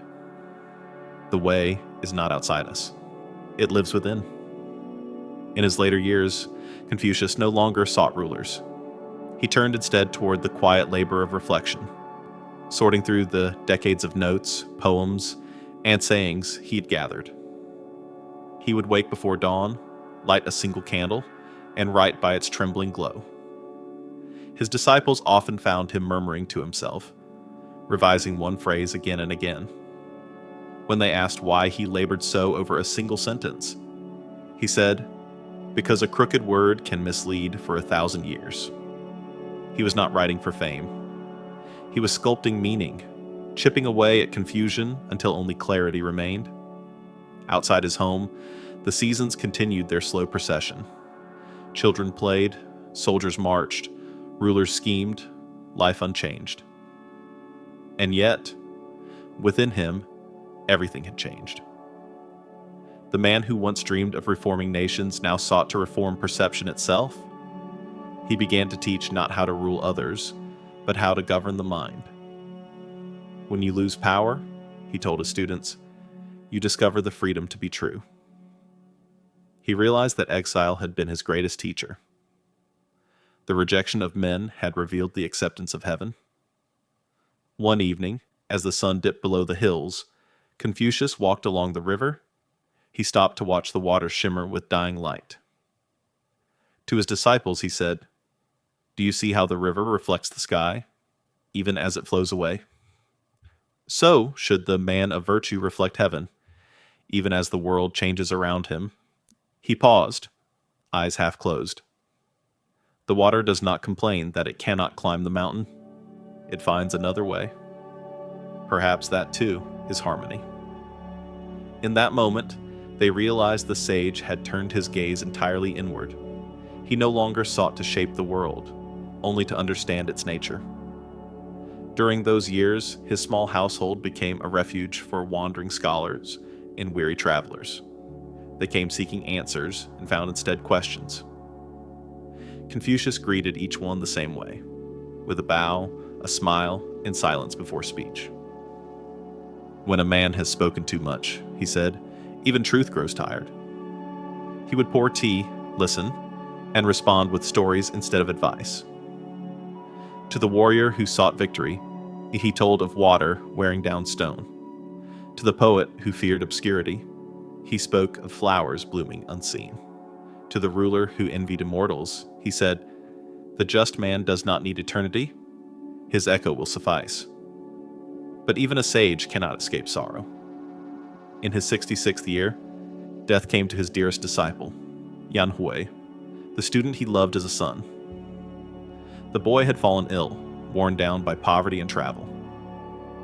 When Confucius arrived at his bedside, it was too late. He sat for a long time beside the still body, his hand resting on Yan Hui's shoulder, as though he could call him back with touch alone. The disciples waited in silence. At last, Confucius spoke. "Heaven is unkind to me. I have lost one who never spoke without thought, never acted without heart.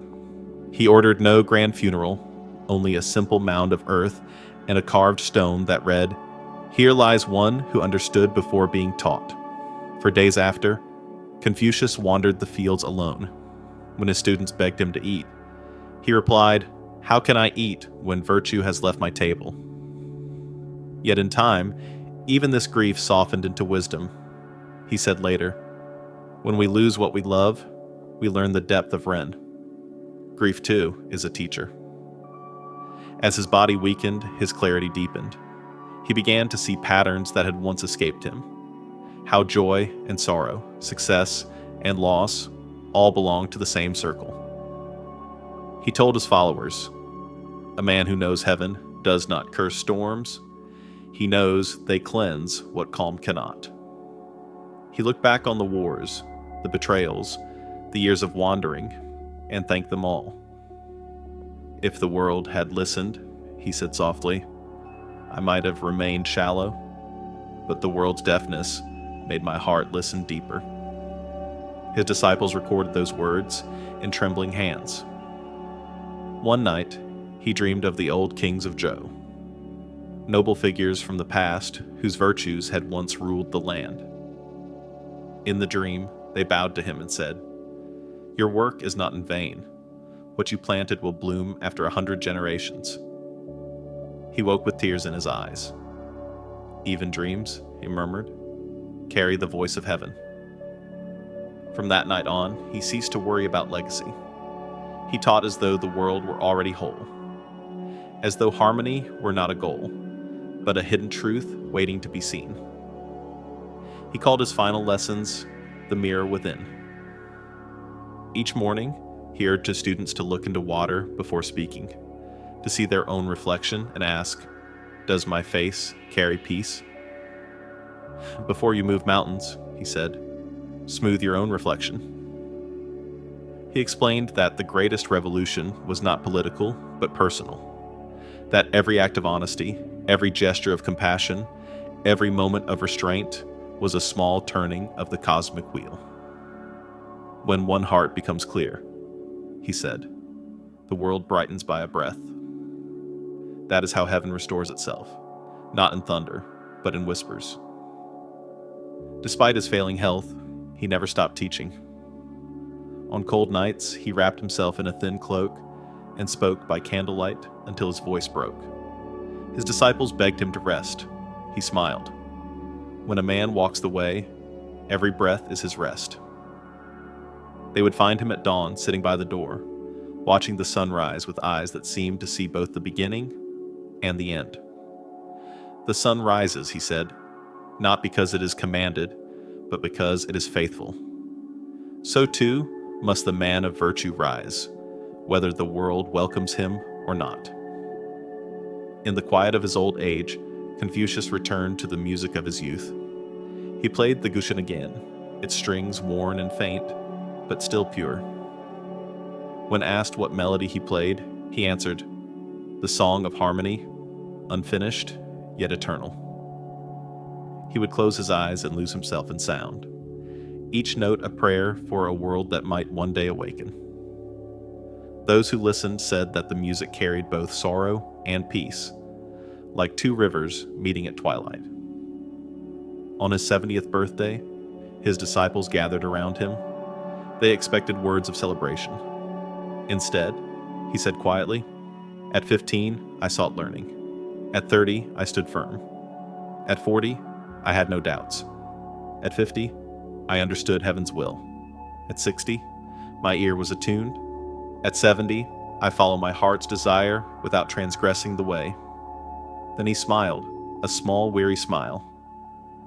"Now I understand that harmony is not something we build, but something we remember." The room fell silent. Outside, the wind stirred the leaves, a sound like distant applause. In his final months, Confucius often spoke to the wind as if it were an old friend. His disciples would hear him murmuring, "The way has no owner. It travels where it is needed." They feared losing him, but he comforted them. "Do not mourn me. A teacher does not die. His words keep walking." He left them with a final teaching. The way is simple. To see clearly, act kindly, and remain steady, even when no one sees. When Confucius's breathing faded into the morning wind, the world did not tremble. No armies marched, no bells rang. The sun rose as it always had, spilling gold across the humble house where the sage had slept for the last time. His disciples sat around his body silent. Outside, the apricot tree shivered. Its petals fell like pale snow. Yanhui was gone. Zigong wept. Zilu stared at the floor. No one spoke. Then slowly, Zigong whispered, "The master is gone, but his words remain. We must carry them as he carried us."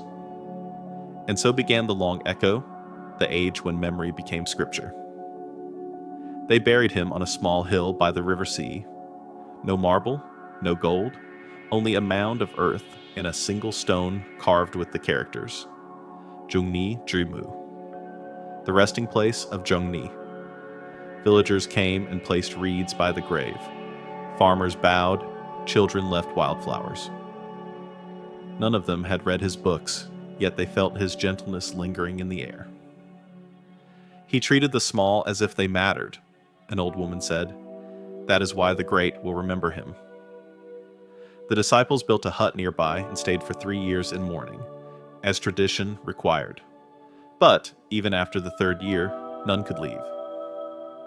"If heaven could hear him," Zilu said, "then perhaps heaven will hear us if we keep speaking." So they taught, to merchants, to farmers, to children who had never seen the master's face. In the years that followed, the small circle of pupils spread like seeds on wind. Each carried a fragment of his voice. Zilu taught courage. Zigong taught diplomacy. Cixia taught literature. Xingzi taught moral reflection. Wherever they went, they recited the sayings they had once heard by candlelight, shaping them into lessons. Villagers began to memorize them. Scribes began to write them. Before long, the scattered notes of Confucius became the Analects, Lunyu, selected conversations. Its opening line would later be whispered in 1,000 classrooms. Is it not a joy to learn and to practice what one has learned? Each phrase carried not the authority of a god, but the warmth of a teacher. That was its power. Approachable, human, enduring. But the road to immortality was not paved in reverence alone. The disciples argued over interpretation. Some idolized the master. Others sought to preserve his humility. Xingzi warned them, "If we turn the way into a shrine, we will lose the way." So they built no temples at first, only schools. Mud walls, bamboo roofs, rough benches. Inside, they taught children to read, to bow, to listen, to question. They repeated the master's golden chain of virtue. Ren, Li, Yi, compassion, discipline, righteousness, and then added a fourth, Xin, faithfulness. For without trust, said Zengzi, even wisdom decays. Thus the pattern of Confucian learning was born. Study, reflect, act, and embody. As decades passed, war once again swept across the states. Dynasties rose and fell, but the saying survived. A wandering scholar could still walk into a burned village and find, among the ashes, a child reciting, "The superior man is calm and steadfast. The petty man is anxious and impatient." Even in ruins, his words offered structure. A way to remain human when the world forgot how. A century later, during the Han, an emperor named Wu discovered the ancient texts. He was young, ambitious, hungry for stability. His advisors told him of the sage who had once dreamed of a kingdom ruled by virtue. The emperor listened and said, "Let this man rule again, through the hearts of my officials." He ordered the Confucian classics to be studied in every school and inscribed on stone tablets so they could never burn. Scholars debated for days over every word. From that time forward, to enter government, one had to master the wisdom of the master. The dream of a just society, once ignored by princes, had finally reached the throne, not through conquest, but through teaching. Confucius, the man who had died in obscurity, had become the invisible emperor of moral thought. Yet, not all who quoted him understood him. Many wielded his words to justify obedience, twisting harmony into submission. They forgot that he had once defied tyrants. They praised decorum, but forgot compassion. Even the disciples of disciples could feel the distance growing. One night, an old scholar named Dong Zhongshu wrote by lamplight. The master spoke of balance, not chains. We must read his heart, not merely his law. Thus began the first reform of Confucianism, a return to spirit over structure. Like tides, every generation reinterpreted the way, keeping it alive through renewal. By the Tang Dynasty, poets carried Confucius's voice into verse.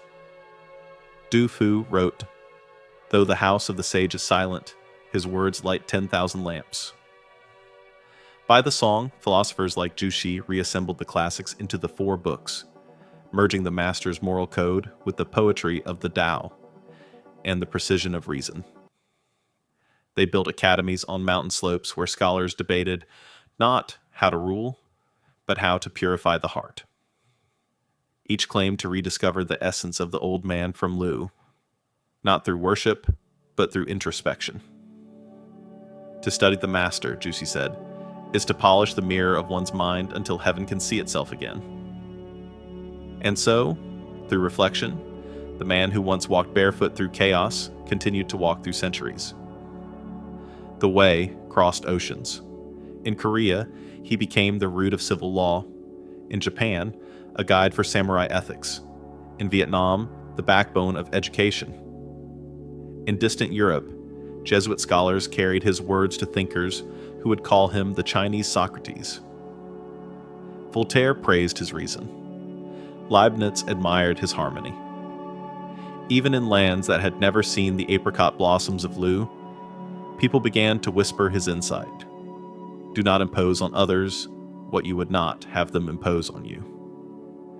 The bridge between East and West had been laid by a teacher who never left his province. Yet for all the temples, statues, and schools, the truest monument remained the same, the living act of learning. Every time a child bowed before a teacher, every time a ruler consulted his conscience before issuing a decree, every time a person forgave when vengeance seemed easier, the master's breath stirred again. The teacher is not dead, wrote a Han scholar. He has simply changed shape, from man to mirror. Centuries turned, empires fell, but each time civilization fractured, people returned to the same well. The Analects, the image of the man who walked with humility and taught with patience. His followers preserved not the perfection of a saint, but the persistence of a seeker. He had once said, "The wise man is not flawless. He is faithful." And so they were faithful to the idea that goodness, once spoken, never dies. As the story widens, the film shifts. We see classrooms lit by paper lamps in ancient Jungian, monks copying characters by moonlight, children reciting lessons under trees. The camera pans over centuries, from scroll to printing block to book to glowing screen, the same words passing through countless hands. The narration continues. Every age has its noise, its arrogance, its forgetting. But across the millennia, the whisper endures. Be kind, be measured, be righteous. The world's shape may change, but the heart of harmony does not. In one imagined scene, the spirit of the master walks through modern streets, among towers of glass, neon lights, and restless crowds. He pauses beside a traffic signal where strangers brush past without looking. A child drops her toy. A stranger kneels to pick it up. The master smiles. "Still," he murmurs, "Ren lives." He watches a man offer his seat on a train, a woman comfort another in silence, an old worker sweep the pavement before dawn. Lee endures. He sees a protester hold a sign that says, "Truth. Ye remains." He turns to the camera, almost smiling. The dream continues, not in temples, but in the daily decency of ordinary souls. The centuries flowed like rivers joining a single sea. Empires rose and broke like waves, but one current endured. A quiet philosophy born in a dusty classroom of Lu. Where swords had failed, words endured. Where rulers had forgotten, the people remembered. Confucius had dreamed not of eternity, yet eternity claimed him. His harmony became a grammar of living, a language by which generations learned to measure their hearts. The political legacy. When the Han Dynasty made his teachings the spine of statecraft, China discovered a new form of power, virtue as governance. Courtiers memorized his Analects. Ministers quoted him before decrees. To serve meant not to conquer, but to cultivate. To rule by moral force, the text declared, is like the North Star. It stays still, and all the stars revolve around it. For centuries, this became the ideal of administration. Civil exams replaced birthright with scholarship. A farmer's son could rise to office if he could read the wisdom of the sage. Thus, Confucius quietly rewrote destiny itself. Merit became the new nobility. It was imperfect, often corrupted, yet revolutionary. Power justified not by lineage or sword, but by learning and virtue. The social legacy. Beyond courts and edicts, his vision seeped into the grain of daily life. Families greeted the mourning with bows. Children cared for aging parents. Neighbors settled disputes with patience. Across villages and dynasties, people learned to see order not as tyranny, but as cooperation, a choreography of empathy. Let there be decorum in the home, the master had said, and righteousness will rule the state. This linkage, from family to empire, became the moral backbone of East Asia. It taught that harmony begins small, in tone of voice, in gratitude, in restraint. It whispered that civilization is not built on walls, but on attitudes. The cultural legacy. In art, his ideals found color and sound. Painters showed balance through empty space. Poets praised moderation more than glory. The brush stroke itself became moral, strength tempered by grace. Musicians sought harmony, not domination of melody. Even architecture bowed to his symmetry. Courtyards aligned to cardinal directions, each room a dialogue between heaven and earth. To live well meant to dwell harmoniously. Beauty, he once said, is the meeting of rightness and peace. His thought became aesthetic, turning ethics into art. The philosophical legacy. As centuries deepened, new schools of thought challenged him. Legalists with their iron codes, Taoists with their fluid mystery, Buddhists arriving from distant India, preaching compassion beyond identity. Yet, instead of fading, Confucius absorbed and rebalanced them. Scholars blended his moral rigor with Taoist humility and Buddhist mercy, creating a triad that would shape Asian civilization. The Tao gives shape to heaven, one monk wrote, but the master gives shape to men. Through synthesis, his teaching became more than philosophy. It became a culture of conscience. See moral legacy. Every civilization faces its question: how should we live together? For the West, the answer often lay in law and faith.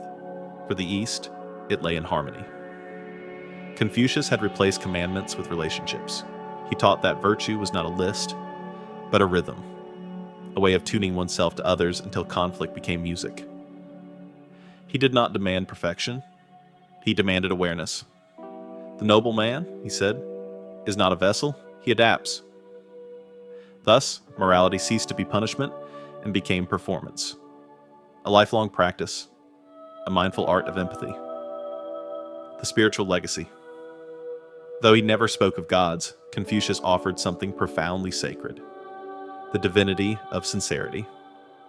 He saw heaven not as a distant monarch, but as the moral resonance within all things. Heaven does not speak, he wrote, yet its silence commands the seasons. To live virtuously was to live in tune with that silent rhythm. Prayers became actions, worship became integrity. The temple was not built of stone, but of conduct. A bowed head, a gentle word, a promise kept. These were his sacraments. Centuries later, his temples would rise anyway, but their incense carried not petition, only gratitude. The intellectual legacy Confucius had also transformed the meaning of learning. For the ancients, knowledge was secret power. For him, it was shared awakening. To study and not think is blindness. To think and not study is peril. He turned education into ethics, knowledge tied to character. From his view of study came the scholar as moral ideal, a man or woman who reads not for rank but for refinement. It became an identity that endured long after emperors fell, the teacher, the reader, the civil mind as hero. The global legacy. The 19th and 20th centuries brought storms again, invasions, revolutions, ideologies that mocked the old ways. Many declared Confucius obsolete, a relic of feudal obedience. Temples were closed, statues torn down, but even then, his ideas lived quietly. In family meals, in teachers' patience, in proverbs whispered to children. And when the smoke cleared, the world found his voice again, newly resonant. In an age of machines, he spoke of humanity. In an age of speed, he spoke of patience. In an age of isolation, he spoke of relationship. Universities reopened the classics. Philosophers from Europe to Africa quoted him in new languages. His words entered digital screens, translated yet unchanged. Our greatest glory is not in never falling, but in rising every time we fall. Confucius had become not merely Chinese, but universal, a citizen of conscience for all of humankind. The personal legacy. What remains of a life once lived in dust and silence. Not temples, not titles, but gestures. Every time someone bows an apology, offers tea before debate, forgives before demanded, he is there. Every time a leader pauses to ask, "Is it right?" instead of "Is it useful?"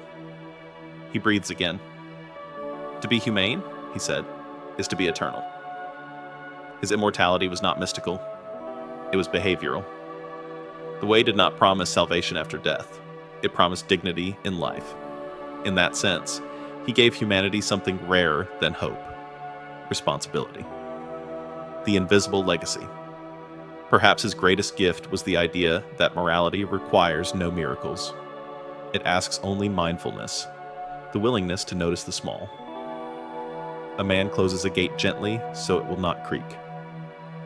A woman helps an elder cross a street. A child places the book back exactly where it belongs. None think of Confucius, yet all act by his rhythm. That, he would say, is harmony fulfilled, when goodness no longer calls attention to itself.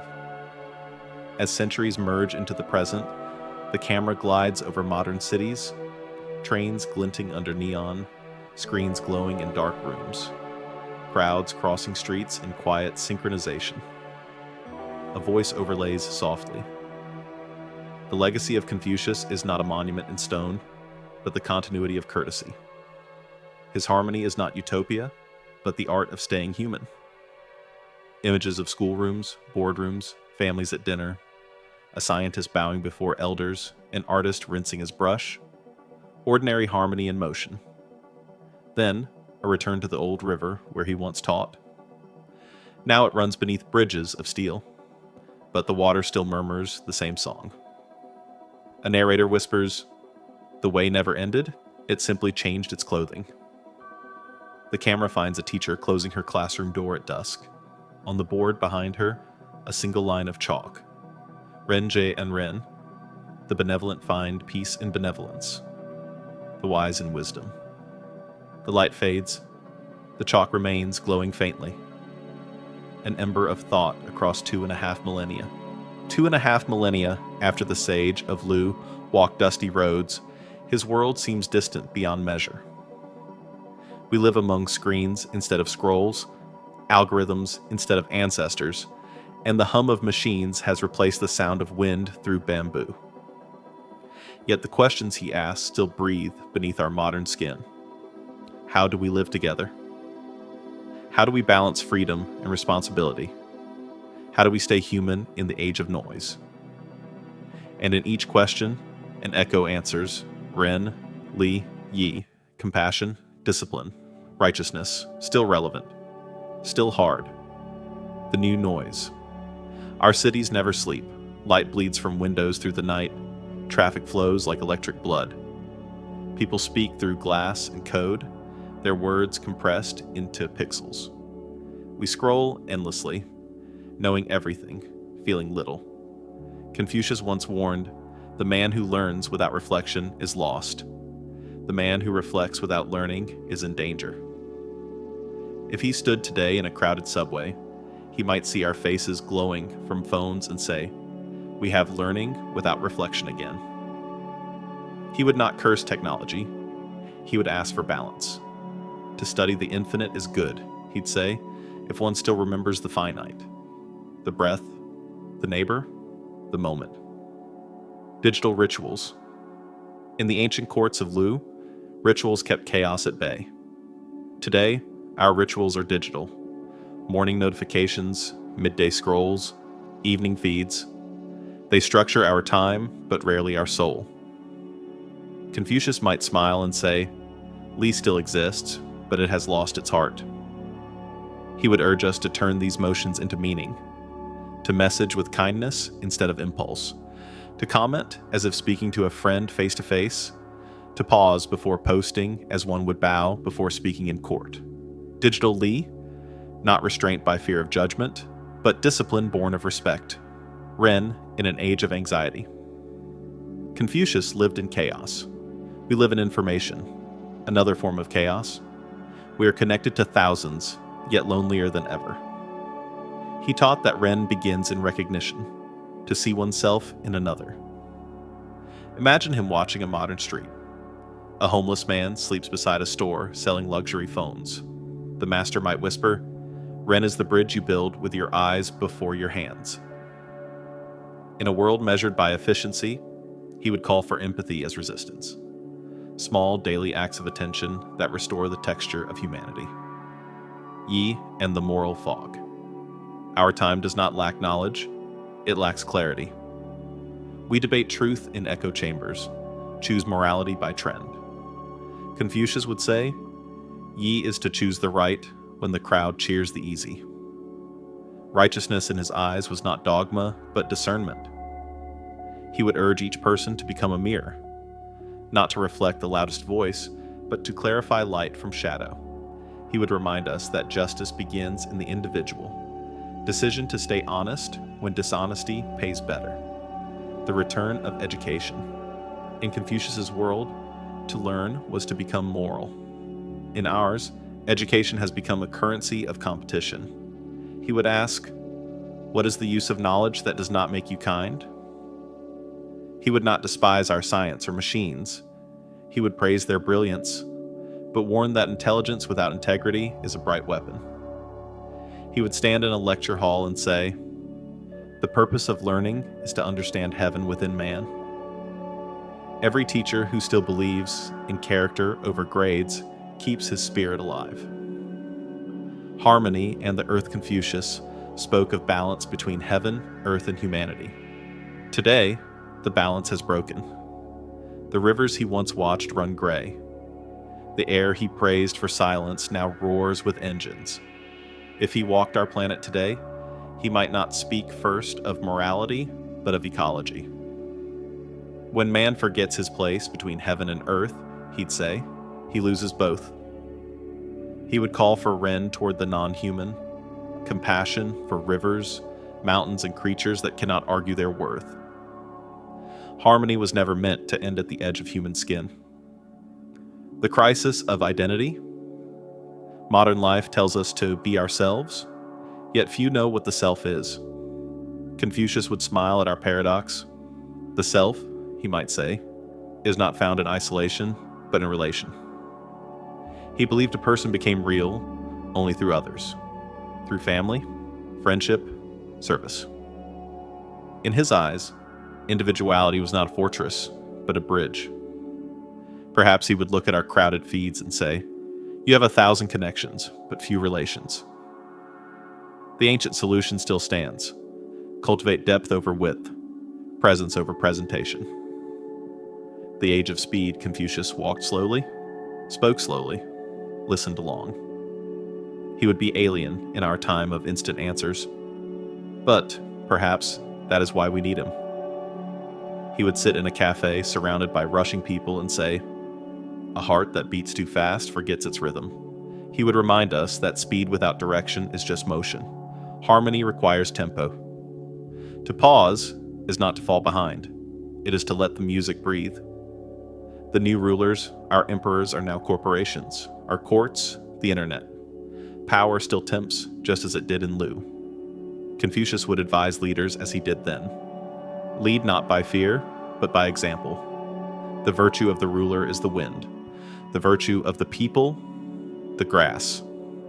The grass bends in the direction the wind blows. He would say to modern leaders, pay employees fairly, speak truthfully, admit error openly.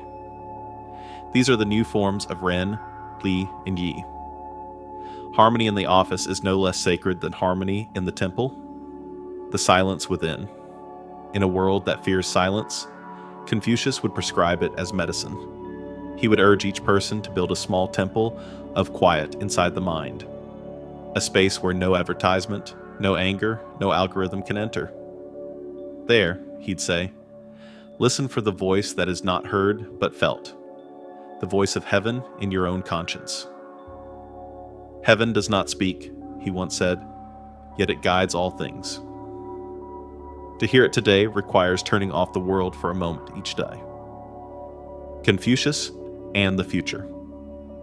What would the master think of artificial intelligence, space travel, genetic engineering?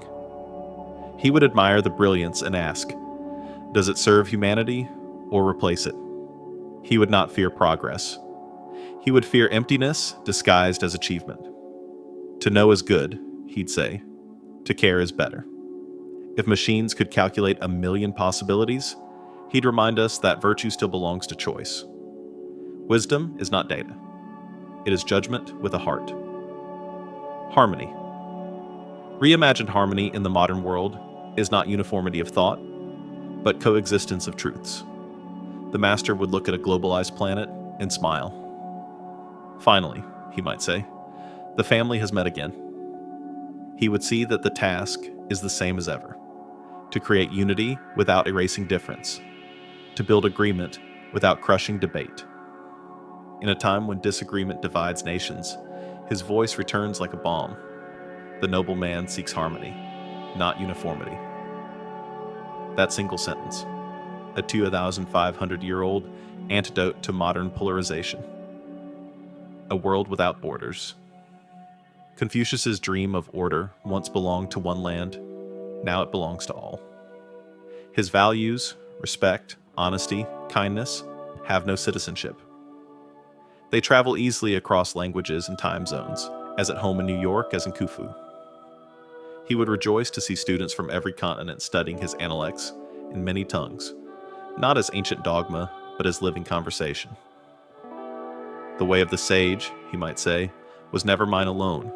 It belongs to whoever listens. The whisper of continuity. As the camera moves through modern streets, children in uniforms bowing to teachers, a crowd falling silent for a moment of respect. Families lighting incense on New Year's Day. The narration softens. He taught that order begins in small courtesies, that goodness requires practice more than preaching, that harmony is not a miracle, but a habit. We see an elder hand guiding a child's pen as it traces the character Ren. The camera pulls back slowly as the child looks up and smiles. The word glows faintly on the page like light remembering itself. The modern Confucius. Perhaps there is no need to imagine him returned.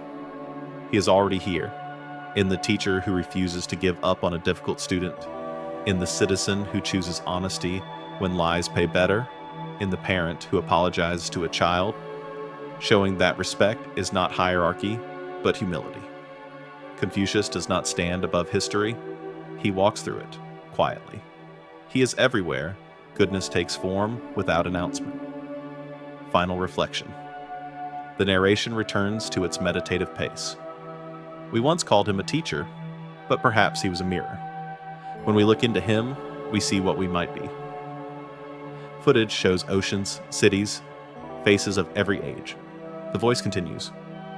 In the digital storm, his lamp still burns. Small, steady, human. Not to resist modernity, but to humanize it. Not to erase the new, but to teach it how to care. The hills of Khufu are calm at dawn. Mist curls between cypress trees, drifting over the river that once mirrored the footsteps of a wandering teacher. A rooster crows, monks sweep the temple courtyard, and sunlight climbs slowly up the carved stone of his shrine. For 2,500 years, people have come here. Emperors and peasants, poets and pilgrims. Not to worship, but to remember. They bow before a statue of a man who never sought worship. A man who once said, "I am not a sage, I am only a transmitter." And yet, through time's strange humor, the transmitter became the signal itself. What, then, is the measure of Confucius? He left no miracles, no conquest, no temple to himself. He claimed no prophecy, offered no salvation, and promised no paradise. He was simply a teacher, and somehow, that was enough to change the world. The master's greatness, wrote a later historian, was not that he reached heaven, but that he raised humanity 1 inch closer to it. His life was not a tale of triumph, but of endurance. He failed often, dismissed by courts, mocked by rulers, ignored by the masses. And yet, like bamboo in winter, he bent without breaking. Perhaps that is the first measure of the sage. Resilience without resentment. He never claimed perfection, he claimed effort. In the Analects, when asked if he was virtuous, he laughed. "How could I dare claim virtue? I strive for it. Nothing more." He admitted to anger, doubt, loneliness. He scolded himself as harshly as he scolded kings. He wept for lost friends, feared death, and questioned heaven. That humility, not infallibility, was his genius. He turned weakness into wisdom, proof that moral greatness can coexist with human fragility. To know what is right and not do it, he said, is cowardice. And he never stopped trying to be brave. To understand his measure, we must step beyond the myths carved in stone. He was not a symbol of rigid obedience, as some later claimed, nor a distant patriarch enthroned in incense. He was a man who knelt beside crying mothers and offered his last rice to strangers. He scolded corrupt officials and comforted orphans. He believed that to bow sincerely was holier than to pray hypocritically. He once told his students, "When you stand at the edge of the well, remember thirst. When you eat, remember hunger. When you rule, remember helplessness." That was his theology. Empathy as divinity. Throughout history, each era remade him in its own image. The emperors of Han turned him into law. The poets of Tang turned him into melody. The scholars of song turned him into philosophy. The revolutionaries of the 20th century turned him into controversy. But beneath every reinvention, the same quiet man endures. The one who listened before speaking, who corrected without cruelty, who loved without need of reward. He remains strangely modern because he was never fully ancient. His wisdom was not bound by dynasty. It was human scale, portable, personal. The camera glides through Khufu's temple halls, rows of carved pillars, sunlight falling across characters etched into stone. Ren, Li, Yi, Xin. The narrator's voice softens. These are not commandments. They are coordinates. They do not tell us what to believe, but where to stand. And perhaps that is the true measure of the sage, not to provide answers, but directions. He never defined heaven, but he trusted it. "Heaven has given me virtue," he once said. "If it intends to destroy me, what can I do but obey?" That faith was not blind, it was participatory. He saw heaven not as master, but as mirror, the moral pattern of the universe reflected in the moral pattern of the heart. To live rightly was to align oneself with that rhythm. Thus, his teaching transformed fate into responsibility. Heaven may set the sky, but man sets his own horizon. In one story, a student asked, "Master, do the spirits truly exist?" Confucius replied, "If we cannot yet serve the living, how can we serve the dead?" It was not disbelief, it was prioritization. He redirected humanity's gaze from heavenward longing to earthly duty. The sacred, he taught, begins with sincerity. To respect others is the beginning of reverence. He moved holiness from temple to table, from prayer to presence. That subtle revolution is still unfolding. As dynasties turned, his legacy was weighed and reweighed. Some accused him of taming passion, dulling creativity, serving power. Others defended him as civilization's conscience. Both were partly right. His teachings could be misused as chains or as compass, depending on who held them. But that, too, was part of his measure. His ideas were vast enough to contain contradiction. "A great river," a scholar wrote, "carries both clear and muddy waters." Confucius's river still flows, sometimes pure, sometimes politicized, but always moving toward the same sea of moral reflection. And yet, even now, standing among his statues, one senses something beyond doctrine, a warmth, a humility, a silence that listens more than it speaks. He once said, "The wise man is quiet, the good man untroubled, the courageous man unafraid." In a world forever speaking, that quiet feels radical. It is the quiet of integrity, not indifference, but balance. He taught that to raise one's voice meaningfully, one must first learn to listen, to oneself, to others, to the still rhythm beneath chaos. That is the second measure of the sage, clarity without arrogance. Philosophers later asked whether Confucius was an optimist or a realist. He was both. He saw the cruelty of men and still believed in their potential. He watched kingdoms burn and still spoke of harmony. He knew that morality is fragile, yet worth rebuilding every dawn. "The way," he said, "is not far from us." And perhaps that was his greatest gift, proximity. He brought virtue down from the heavens and placed it in the heart, the home, the handshake. As the narration continues, the film shifts between times. A scholar copying the Analects by candlelight, a modern child reading the same lines on a tablet, a monk sweeping fallen leaves in silence. Each is the same gesture repeated across millennia, the act of remembering. "He who remembers what is right," the voice says, "walks with the master, even if the world forgets his name." And in that remembrance lies his truest immortality. He was not the strongest, but he endured longer than the conquerors. He was not the richest, but his words enriched more minds than gold. He was not the loudest, but his whisper has crossed 25 centuries. If greatness is measured not by domination, but by duration, then perhaps no man has been greater. To influence the living is achievement, a historian wrote. To influence the unborn, that is the work of eternity. By that measure, Confucius belongs to eternity. Still, he would have rejected such praise. If he could stand before us now, he would likely bow and say, "I am still learning."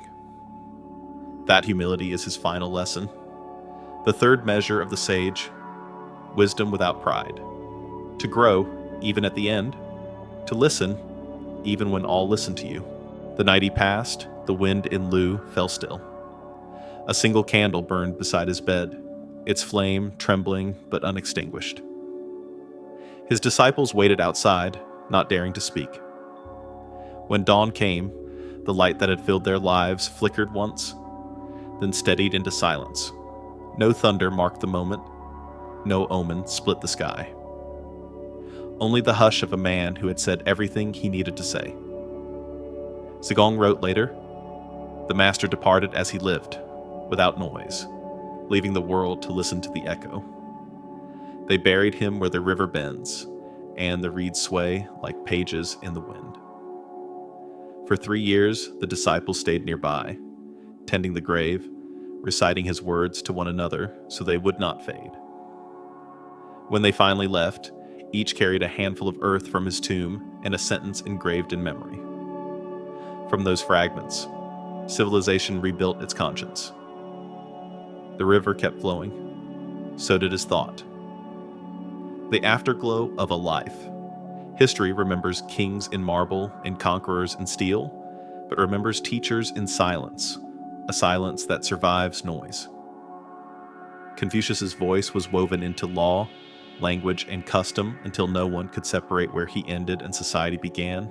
He became invisible, which is the highest form of presence.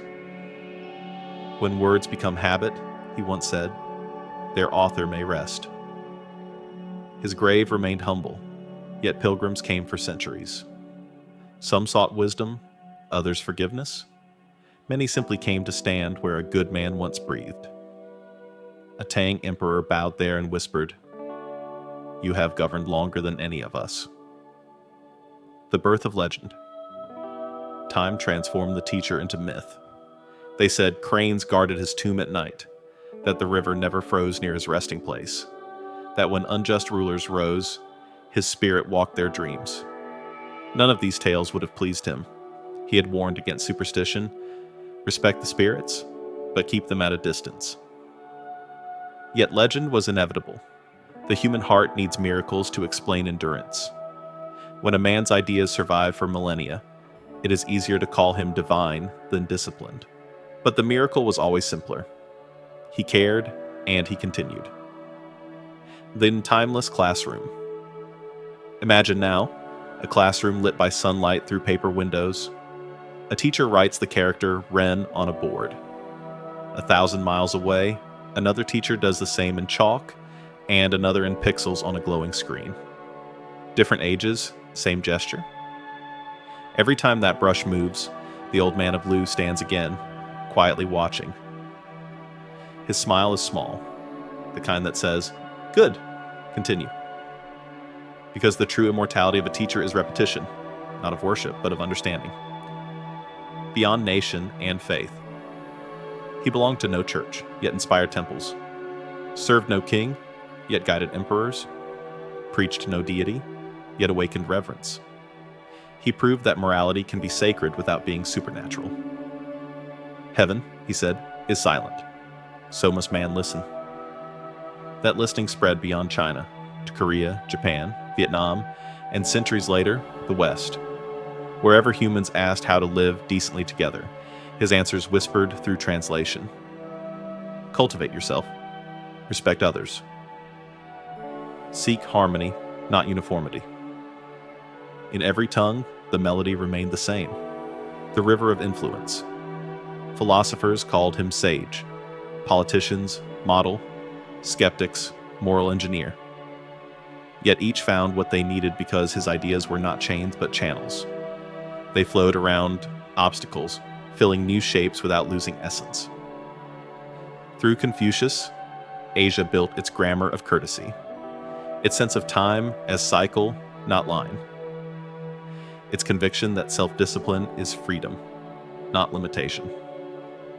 Even the rebellions against him proved his vitality. To argue with Confucius is still to study him.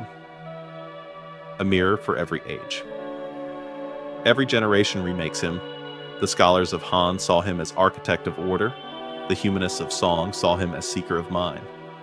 The reformers of the 20th century rediscovered him as champion of reason. And in our century, amid the glare of data and disconnection, we meet him again, not as relic, but as reminder. To see what is right and not do it is to lack courage. His voice fits every era that hesitates between comfort and conscience. When greed wears new faces, he returns as integrity. When fear divides, he returns as empathy. When pride deafens, he returns as silence. The human face of wisdom. Unlike saints cast in perfection, Confucius left his flaws exposed. He doubted, he erred, he wept. That humanity is why his lessons endure.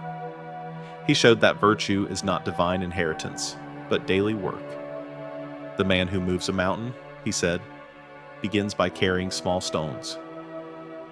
In a century obsessed with instant change, that sentence feels revolutionary again. The mountain is still here. Greed, anger, ignorance, and still, somewhere, someone lifts the first stone. The eternal teacher. A teacher never dies. He disperses into the minds he shaped. Every student who passes kindness forward is an extension of his breath. Every book that teaches conscience is his continuation. Every moment we pause before speaking harshly, his hand rests gently on our shoulder. He once said, "When a good man teaches, he renews heaven." Then perhaps heaven renews itself every day. The quiet triumph. At the end of his life, he feared he had failed. He told his students, "No one understands me." But history did. The silence after his death was not rejection, but incubation. Like a seed buried too deep to see, his ideas germinated slowly and centuries later burst into bloom. What he taught was simple, yet infinite. That goodness is practical, that respect is strength, that peace begins in behavior. No empire lasted as long, no sword cut as deeply, no temple reached as far as the manners he restored to mankind. Return to the river. The film returns once more to the river of Lu. Its current glows with evening light, reflecting clouds that drift as slowly as thought. The camera follows the water downstream, through villages, cities, oceans, until it merges with waves beneath modern skylines. The voice of the narrator, soft and reverent. The river that carried his reflection now carries ours. Its water changes, but its rhythm endures. So does his teaching, endlessly dissolving, endlessly returning. Closing reflection. A final montage. Students in classrooms, strangers helping each other, a teacher adjusting a child's collar, an old man closing a book of Analects, whispering the same words Confucius once spoke.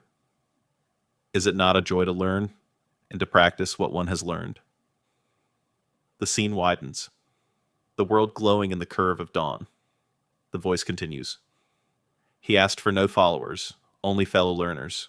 He promised no paradise, only the possibility of peace. He left us not commandments, but conversation. And in that conversation, humanity continues. The music swells. Guqin joined by full orchestra, ancient strings blending with modern harmonies. The camera tilts upward through the clouds, rising into a sky filled with floating lanterns. Each lantern bears a single word: Ren, Li, Yi, Shin, He. Compassion, ritual, righteousness, faith, harmony. The lights drift higher, forming the shape of a constellation, a human figure walking calmly among the stars. The narrator whispers, "He walked once through dust. Now he walks through memory. The road is endless, the lesson unfinished, and the teacher eternal." Fade to white.